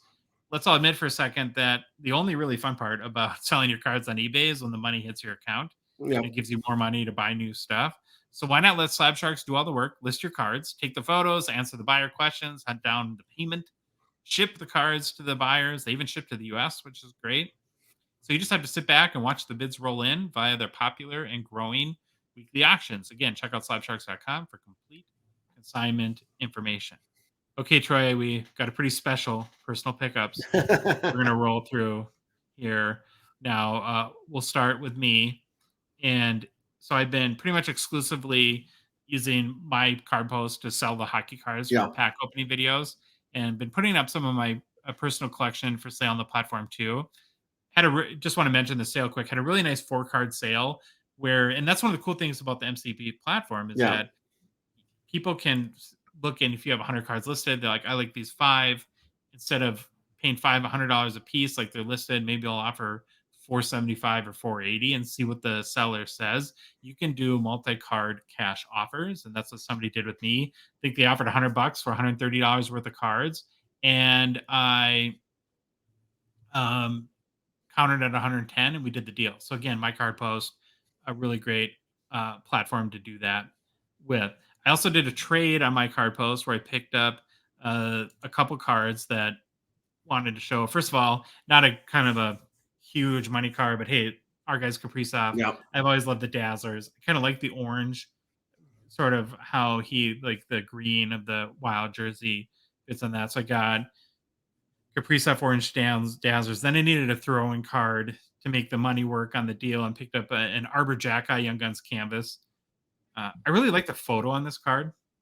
I just think it's awesome. I really, more so than who the player is, I like the design of this card. And Yeah. you got to admit, Troy's got probably the coolest name already in NHL history. Yeah.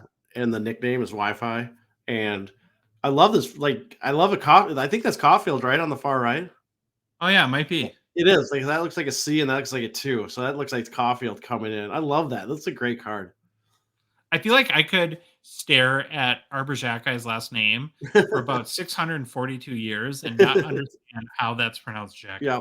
There's like no logical explanation for that. So that's part about what I love about him and his cards. But then the kind of the main card that I was really excited about is the Metallics, right? Spelt Metal Yeah. X. I picked up a Trevor Zegras rookie. I've been wanting one of these cards for a long time.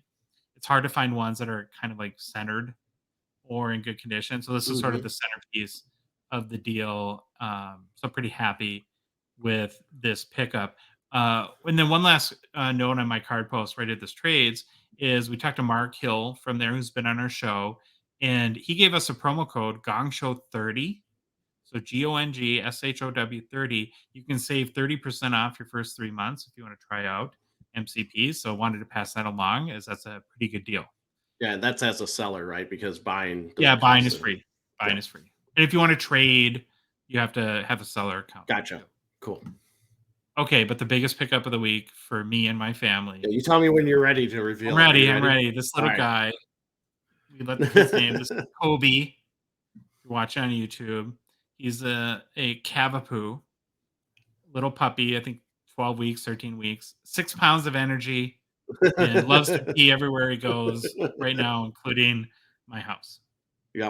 But he's brought a lot of joy to my family, and so he is by far the biggest pickup of the week for us. Nice. Okay, Troy, we'll move on to your personal pickups. All right, I have a couple, I guess. I went with and bought a hobby box of 2020-21 SP Signature Edition Legends. I was at one of our local card shops, kind of looking around, and they had it for a really like this almost the same price as online. I think it was $5 cheaper, if I remember right, than what the online price is. And I said, hey, that looks good. I think I'll buy it. It was their last box. So I bought it, and let's just say this box stunk until I got the one good card. I was witness. It was like the card that you got saved the box in a major way, because the autos were not good. So then it was probably probably the fourth to last pack. I saw it. I mean, I saw the ad, so I knew it was an acetate. And then we put it, I put it to the side and sweated it. And then it was the last card I actually got, but it was this bad boy.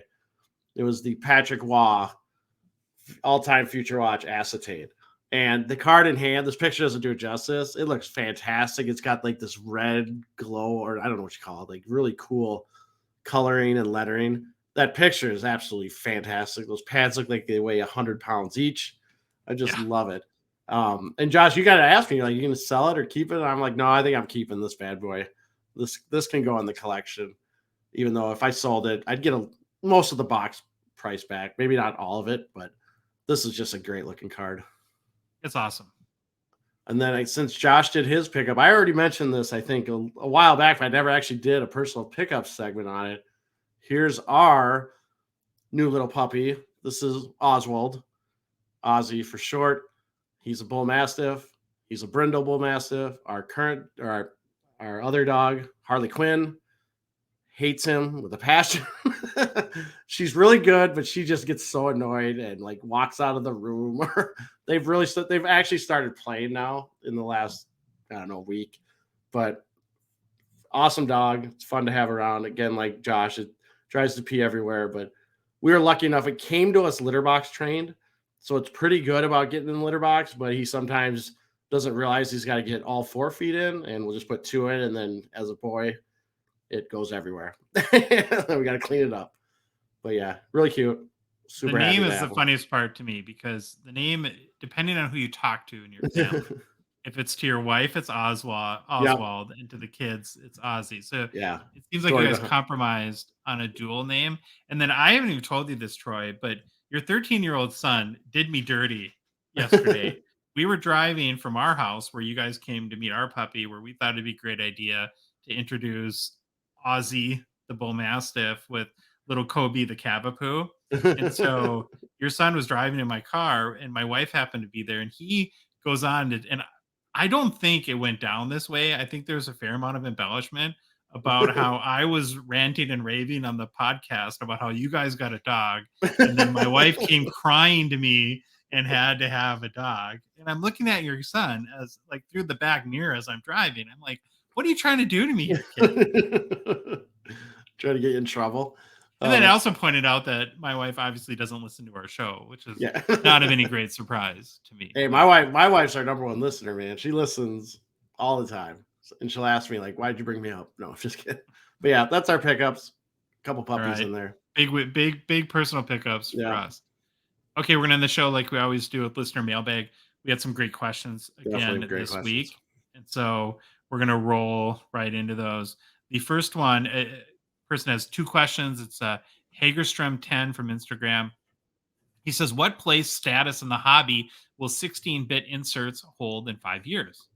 So I think as long as Upper Deck doesn't overdo it by producing too many iterations of these, that there's a great chance that they'll be valued pretty highly. I guess that's my take on it. Troy, do you got any other opinions? Yeah, I think about these 16 bits like more than I should, because I do. I absolutely love them. They're one of my favorite inserts.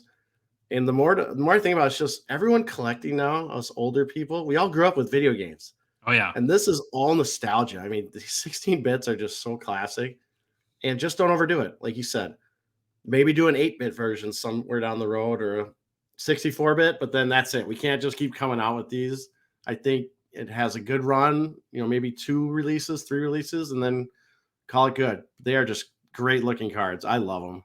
Even though, let's be honest, like the McDavid one doesn't look like McDavid. There's some that they don't look exactly like him, but they are great looking cards. They did a really good job on the design of these. They hit the nostalgia button perfect. Yeah.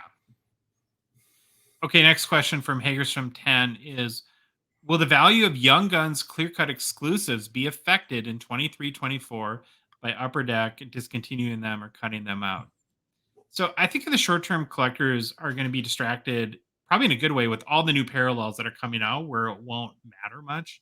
There's going to be so much with all the crazy added like Young Guns numbered cards, and the big ones that are going to be gone are going to be the French and the clear-cut exclusives, which are super rare. And I'm not sure how many people really have that great of an understanding of them because they are so rare. Yeah. And I think over the long run, as new collectors come into the market, it could hurt the values a little bit, because sometimes when there's cards that you don't have a frame of reference to that aren't in current sets, that there's an extra education piece that is required. And so that could work 2 ways: make them a little bit more mysterious, or make them, it's hard to have maximum value if people don't kind of understand what the card is and sort of where it fits in the hierarchy of all the other hockey cards. Yeah, I agree 100%. All right, next question from Instagram, RHLP Hockey Cards. Where should I submit my cards with higher value for grading? Thanks in advance for Germany. I had to throw the German flag in. I love it. A little bit of love for this one. Okay, Troy, you want to take the lead on it?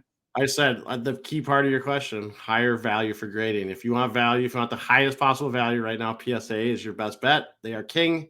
They will give you the most value. This is where you would get your cards graded. I think does PSA have a European arm? I think they do. Like, can they grade? I think they do too. But if you want the most value or the highest price you can get right now at this point in time, it's PSA. I agree with that. If you're going to go for value, it's PSA all the way. If you're just grading for PC, just pick the company you like. Yep. Like, I personally am very interested in TAG, and I trust the way SGC grades. And so I hold them in high regard for PC items. But if you're selling, you need value, go with PSA. All right, next question. Instagram 306HC. If you had to collect one enforcer from any era, who would it be? You got a lot more deep answer than I do, Troy. I love these questions. I love enforcer questions. I'm gonna go first and just then hand you the mic and let you have the stage here. I'd have to go with our Minnesota Wild guy, Derek Bugard. Yeah, he's the one Wild player. So I think like if you pulled Minnesota Wild fans and you say who's the most beloved player in the history of the franchise, I'd probably go to Kaprizov because he's like hands down our best player ever. Yeah.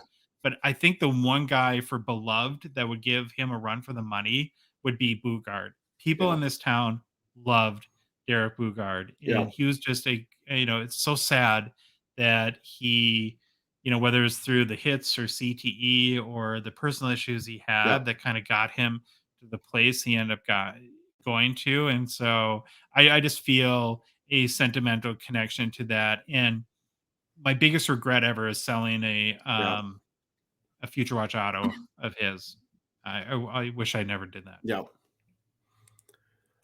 I went full in on this question because to me, this again is something that gets me nostalgic because the enforcers I liked were the ones I loved as a kid when I was watching hockey in the 80s and early 90s.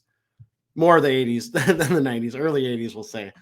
And of course, I couldn't pick one. I'm sorry. I had to pick three because there's three guys that I just loved as enforcers. First one, if you're watching the YouTube, I got sweet pictures of every one of them. Dave Richter. I grew up watching him in the early 80s as a kid when he played for the North Stars. Huge left hand. He was just awesome. He get in a fight, and for some reason, his opponent would always grab his right because everyone punched with their right, and he'd come throwing haymakers with his left and just drill people. He was 6'5", 225 pounds. He would absolutely mash people. He had a career penalty minutes of 1,030 in 365 games played, and he only has 10 cards listed on Trading Card Database. I could complete this set, maybe. I don't know how rare they are. Like the one I've seen right here on the screen, I might have that. It's a postcard. These are the postcards, and I think I had all of those as a kid. What's the best part of that picture? Like hands down, the seats at the Met Center. The seats 100%. At the Met Center. Yep, 100%. Amazing. And so, just a little background, I grew up literally a mile or two from the Met Center. I could bike there in 5 minutes. Like, I grew up right there. All right, second enforcer I have, Willie Plett, another North Star, like Richter. Grew up watching Plett a lot with the North Stars in the 80s. Another big guy, 6'3", 205 pounds. Very physical, drop the gloves with anyone. 2,570 penalty minutes and 834 games played. 81 cards on TCDB. A little tougher to complete this one, but I was a huge Willie Plett fan. He had that long, flowing blonde hair, and Plett could play. He had a little bit of skill, but obviously lots of penalty minutes. And my last guy, all right, Al Secord. And this might be blasphemy because he played for the Blackhawks, but kind of is, but it is kind of blasphemy. But the older I get, the more I really appreciated Al Secord. Him and Willie Plett would go at it all the time. Obviously, I hated him as a kid and the rivalry between Chicago and Minnesota, but I've definitely come to respect him as an enforcer and as a hockey player. He probably was the most skillful, maybe out of all three of these guys. He almost had 500 points in his career. So it wasn't like he was a slouch scoring 10 points a season. But he is definitely a big part of my nostalgia when I think about back to 80s hockeys and all the 80s hockey and all the games I watch. For his career, he had 2,093 penalty minutes and 766 games played. And he has the most cards in TCDB out of these three with 147. Fantastic question. I love it. All right, moving on to our next question from Threads. Getting some questions from threads. Judgy99, any possibility of episode 186 being focused on Jack Hughes? What do you think, Troy? Let's do it. As long as he continues to play well and he's relevant, let's do a Jack Hughes episode. I love it. Yeah, I would love this. I'm a huge Jack Hughes fan and big hobby fan, both as a player and for the hobby. All right, Facebook, Thaddeus Stewart. Recently visited my in-laws, and my father-in-law has one of the craziest vintage collections I've ever seen in person. Several Gretzky's and Orr, every superstar rookie from the 70s slabbed, Parkeys, Isermans, Hulls, Rois, so on and so forth. What's the wildest card or PC you've ever seen in person?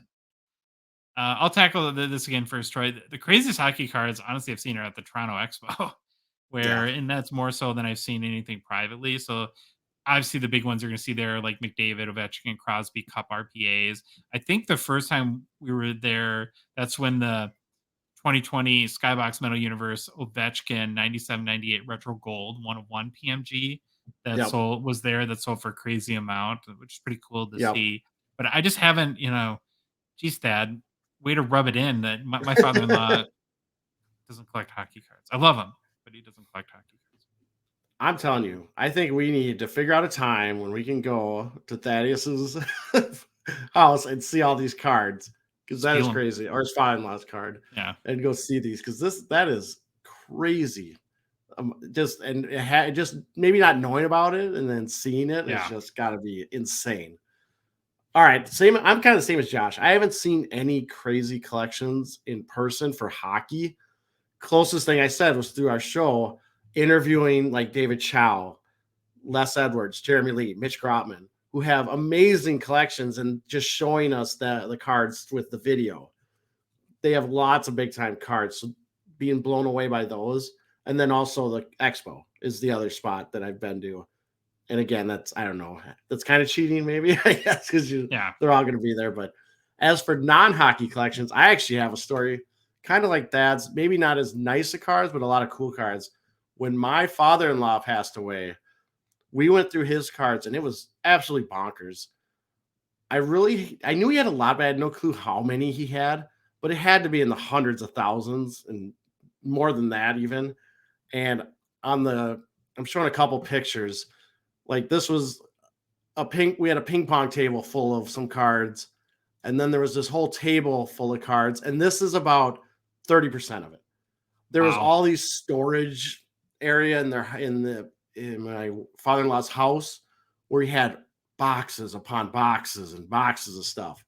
Now it was a lot of no hockey, basically. It was basketball, baseball, football, but a lot of 50s and 60s baseball, which was really cool. It was the first time I really held a Mickey Mantle cards. He didn't have a 52. There was no rookie 52 Mantle or 51 Bowman. It was just a bunch of stuff. He had Mike Schmidt rookies, George Brett rookies, Mantles from the late 50s, Mays cards, Jeter rookie, Yastrzemski rookie, Willie Mays cards, Roger Maris, Clemente, Reggie Jackson rookie, a bunch of really, really cool cards. Nothing was like a PSA 10, but it was just awesome to see them all. So that did you ever find out like how he got all those? Like where would he go to card shows? Was he a big eBay guy? It was a mix. eBay.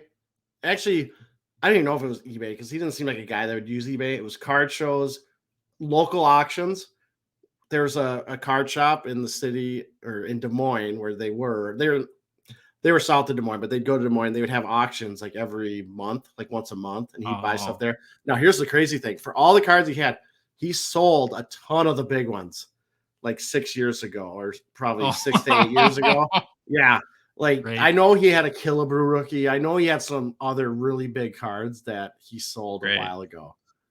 So, yeah, and a lot of the cards were junk, but there was a lot of cool stuff. It was really cool to go through. It was overwhelming for sure, but yeah. What a cool legacy. Yeah. All right. Next question from Instagram. I want to hopefully I'm pronouncing this right. Soon Daquan. He says, love the show, guys. I'm also a fan of what Name Cardinal and Jacob Alexis did with the first People's rookie card set. In 2022, Upper Deck produced the first NHL card of Val James for the Heritage Classic. My question is, what historical players would you like to see get an overdue rookie card from Upper Deck? Mine is easy. Larry Kwan, who broke the color barrier as the NHL's first player of Asian descent 10 years before Willie O'Ree broke in. Larry was also an important builder of hockey in Europe in the 1950s, 60s. And 75 years after his NHL debut, Larry deserves a card. So I'm going to chime in here first and then let Yeah. you go ahead. Honestly, I wish I knew the history of the game a little bit better to even Mhm. have a super informed perspective on this. But I love getting this question. Even the question I learned, Yeah. a little bit, and it kind of helps pique my interest.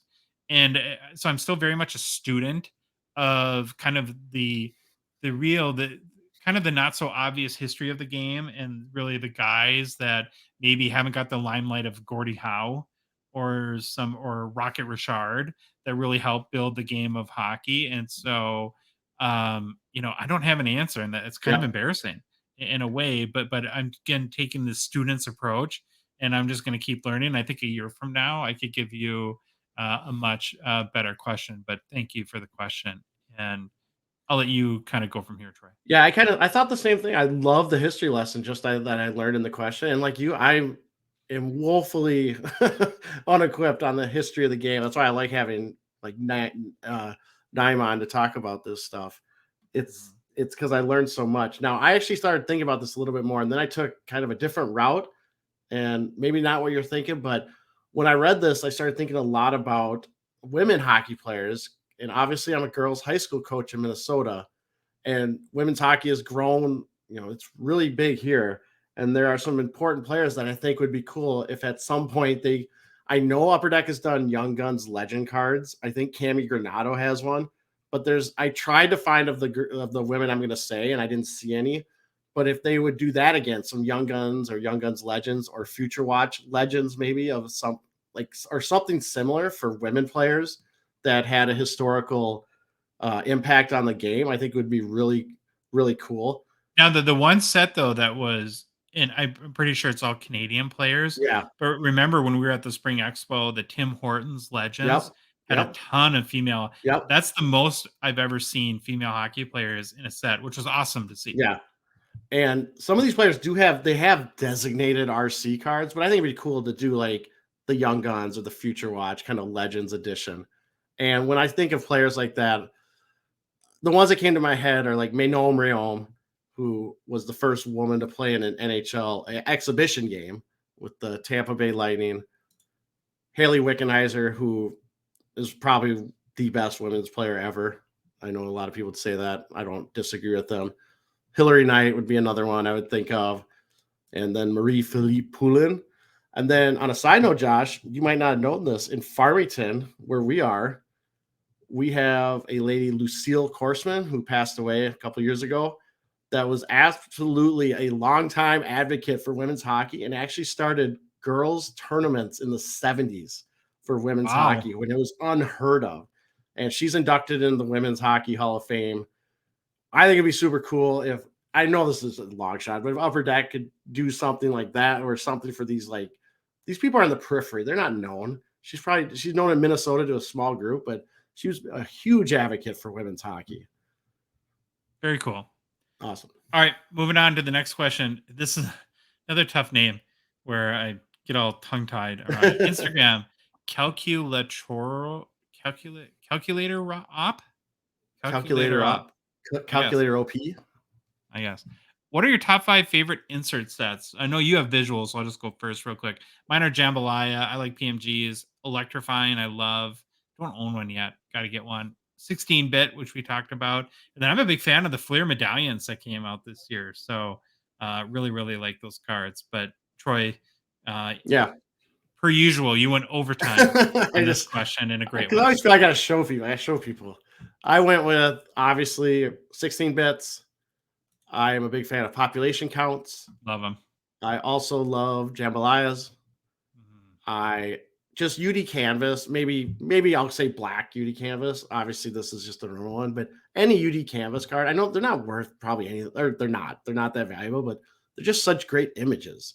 They're Even just in SP Legends, we were commenting last night yeah. as we're opening the box how many cool canvas cards Yep. you got.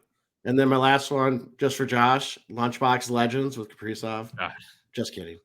Well, I don't know. I still like these. I still really like them. I'm probably one of the few. But then these are starting to grow on me. Fanimations are really starting to grow on me, but it has to be the ones where you can see the background, like with the city or with the stuff. They released some that it's really big headshots, and you maybe can see a little part of something in the background. I don't want those. I like these where it incorporates the city or some kind of theme into the card. So these are really starting to grow on me, these Fanimations. That was more of the modern stuff. I've been looking at a lot of older inserts. We talk about it when we had Frank on. Frank Porco 90s inserts. So I just wanted to show a couple of these Electrifyings. I think those are so cool. Yeah, I love those cards. 2012-13 Fleer Electrifyings. They look great. These Fleer Ultra Premier Padman, I'm really starting to like. Pinnacle Summit in the creases. Anything with goalies. Now this one's kind of weird. It's like two almost of this. I think it's the same picture, just rotated up. But there's a lot of cool looking ones of these. And then these Pinnacle mask cards are just fantastic.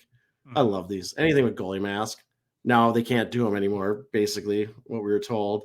Seems like because of the copyrights that the artists have on the mask now. All right, next question from the Gongshow Discord, Tyler Mack. I'm new to the hobby and often stuck with not knowing where to look for information. It would be great to get a brief overview of website services y'all use to research, track your collection, buy, sell, etc. All right, Troy, you went deep here, so I'm just gonna again let you run with it. I did. So let's just. I'm gonna start and kind of go rapid fire. Here's my quick list. Tradingcarddatabase.com is almost where I always start. It gives you so much information on just a bunch of stuff. You can search cards for players, sets, checklists, years, and then you can run all these various filters. If you want to look up just rookie cards or young guns, tons of stuff. A lot of the cards have images, not all of them. But if you're ever looking for an image that you can't find, you can try TCDB. It's just a great resource for a lot of card-related stuff. And they also have a tracking. I didn't put this down, but you can track your collection in here if you want, if that's a route you want to go. I track on a spreadsheet. So that's how I do it. So that was the first thing I kind of mentioned. If you were looking for sales history, obviously eBay TerraPeak would be our go-to for eBay sales.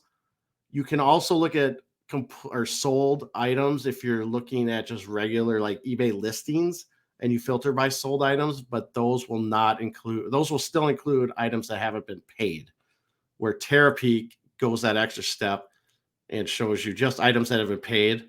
But Josh, correct me if I'm wrong, if a sale was canceled, it would still show. Is that refunded, right? It would refunded. And I think another note to make about eBay, their standard sales history report, it's not just cards that have not yet been paid. They'll also show sales for cards that were never paid. Yeah. So let's sales history, eBay TerraPeak for eBay sales. Also, I would highly recommend Card Ladder for just breadth of sources. I think they have 20 to 30 sources, and for getting very deep historical data. We've talked about it. They don't have every card. They don't have every sale. But if you're really looking for a sale of a card that doesn't sell that often, Card Ladder might be your best bet. You need a subscription to see the sales history. Just remember that. They've also got a really good collection tracking tool. Yeah. Yep. That is. Yep. So you can track your collection in there too. There's also 130 point, which we turn a lot of people to. It does eBay sales searches. I don't use it as often as I used to, but it's still a really good resource and it's free. You don't have to pay for it. Yeah. The flaw, much like eBay sales history, it will show sales that have not yet been paid for. The big advantage, though, over eBay's sales history report is when it's a best offer accepted, it will show the offer, the price that was accepted, where the eBay standard sales history report shows the original price, not the accepted price based on the offer. Fantastic point. And then finally, I put on here market movers as well for sales history. They can give you information as well. They also have collection features and everything like that. I still don't use it as much as I probably should to play around with it a little more, but it's definitely one of the bigger players out there. All right, for checklist and set information, basically Beckett and Cardboard Connection are the two big ones. I don't know why my Beckett's not coming up, but Cardboard Connection, you can look up checklist, search for it. They'll usually find it. And Beckett is the same thing too. And usually most of, for sure, recent products will also have a spreadsheet attached to it, which is the Upper Deck, or if you're looking at hockey cards, most of the time it's the Upper Deck provided sheet, and you can go through that. It's kind of how we do things. So Beckett and Cardboard Connection for set and checklist. Okay, Troy, I kind of feel like this is like a Coke or Pepsi question. Are you, for your checklist, are you a Beckett or Cardboard Connection guy? I've really leaned towards Beckett more. I think Beckett does a little. What's that? That's funny because I'm Cardboard Connection. Yeah, I just think Beckett does a better job at the history stuff. Okay. I do like Cardboard Connection has it all in one shot. Yes. It's one page where Beckett tabs it. Yeah. Yeah. I agree. I go back and forth, but I find myself gravitating to Beckett more. Okay. All right. Then finally, actually, another good place for set information is actually the retailers like David Adams and Steel City. They will have a ton of information. A lot of it will be from a sell sheet that's been provided by the company or Upper Deck, but you can actually find a lot of good information. And then also these are places you can buy cards in the US, David Adams, Steel City. Canada, it'd be Clouts and Chara. 401 Games are the two of the bigger ones in Canada that we know about. So that's what I use for checklists, set information. And then if you're just buying and selling cards besides the online big retailers, obviously it's eBay. You could use My Card Post. You could use COMC, who we talked about. You can also use social media as a way to sell. And then the big auction houses, right? You can do PWCC. You can list cards there. You could also go to Golden. And I don't know what I did here. I did something wrong with my screen, but we'll just keep going. You can do Golden. Also, go to your local card shop. Yep. Make a relationship with them. They can help you buy and sell cards too and get cards graded. I didn't even go into grading. Like this was very long answer, but that's just a really high level overview of just a couple topics. All right, next question from Twitter, Sebastian Engelhardt. Have you guys ever seen the Upper Deck mini hockey jerseys that were produced from 2006 to 2008? They came just like a pack of cards. I thought they were awesome. Just wanted to hear your thoughts. I was not familiar with these. Had to look them up a little bit and hadn't seen them really. I've never seen one in person. Yeah. Just seen a bunch of photos the last day or two online. I'm not really sure what to do with them. I'm not even sure if I like them or not. It's really weird. I'm still like processing.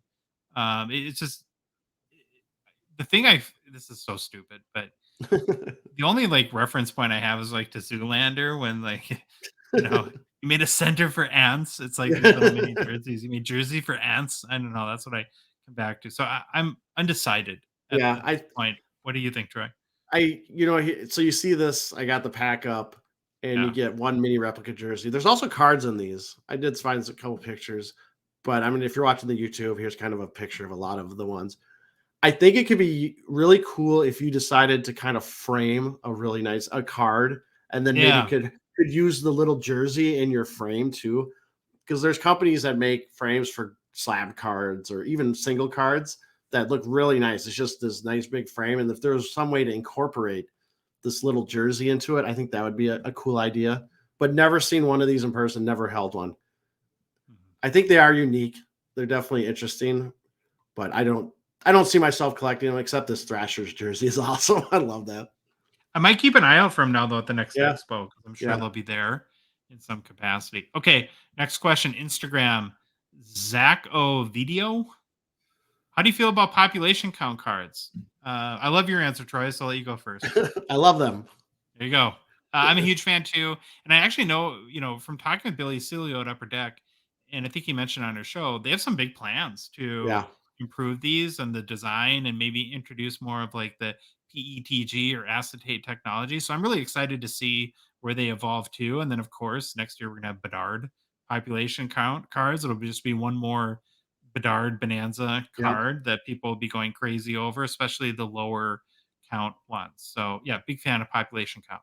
Okay, our last question from Instagram, 562 Sports Cards. With COMC partnering with PSA, do you think we'll see a huge spike in pop counts on Young Guns due to the EPAC platform and the ease of grading now through COMC? It's a great question. I don't know. I mean, it's going to make it a lot easier to Yep. submit to PSA. So I think naturally we could see some increases. I think it's going to be hard to tell next year because of Bedard. Again, I think the demand is going to be so high. Um, but yeah, it's going to make it easier. And collectors, like everyone else, love when companies make stuff easy for us. And so I do expect the pop counts to go up a little bit as a result. Now, like we said earlier, it's not going to change the gem rate. Yep. I don't think to any appreciable measure. Although it would be kind of cool, Troy, if there's some way to figure out which cards were submitted by the Ooh, yeah. COMC Yeah. and which one were submitted by people that pulled from packs. But I'm sure that will to We see might if have there to would be any difference. get a hold of Gem Rate and ask them how they can do that. You have No, any thoughts on that? it's a great question, and I agree. I think there will be a spike. Yeah, Look at it's like this is like people like me that are just not the biggest creators, but if this is an option, this is easy. Like this is simple for me. yeah. Like buy a box. I'm gonna actually try it when I don't even know. Has it gone live yet, or is it going live? I think so. I think it's like Yeah, I'll buy a box of whatever out there for series 1, 2, or extended, whatever they have selling on ePack, and try to grade something just to see what it does. Like that, I'll definitely give it a shot and see how easy it is. yep. All right, well, that's our show. If you like the episode, please leave a rating review on Apple, Spotify, or whatever podcast app you listen to us on. If you love the show, you want to support us, chat with us on a daily basis on the Hockey Cards Gong Show Discord server, please consider a $5 a month donation. Join our out of 99 support level tier on Patreon. You can find the link by going to our website, hockeycardsgongshow.com, and at the top of the page, there's a become a patron link. There's a link in the show description for whatever podcast app you're listening to us on or watching us on YouTube. You can go to the Patreon website at patreon.com and search for Hockey Cards Gong Show, or in our Instagram and TikTok profiles in our link tree. There's a link there. The Hockey Cards Gong Show podcast is on social media, so you can follow us on Instagram, Facebook, TikTok, Twitter, and YouTube. And Troy, the Hockey Cards Gong Show podcast is a production of Dollar Box Ventures LLC. Thanks for joining us, and we'll see you all on Thursday.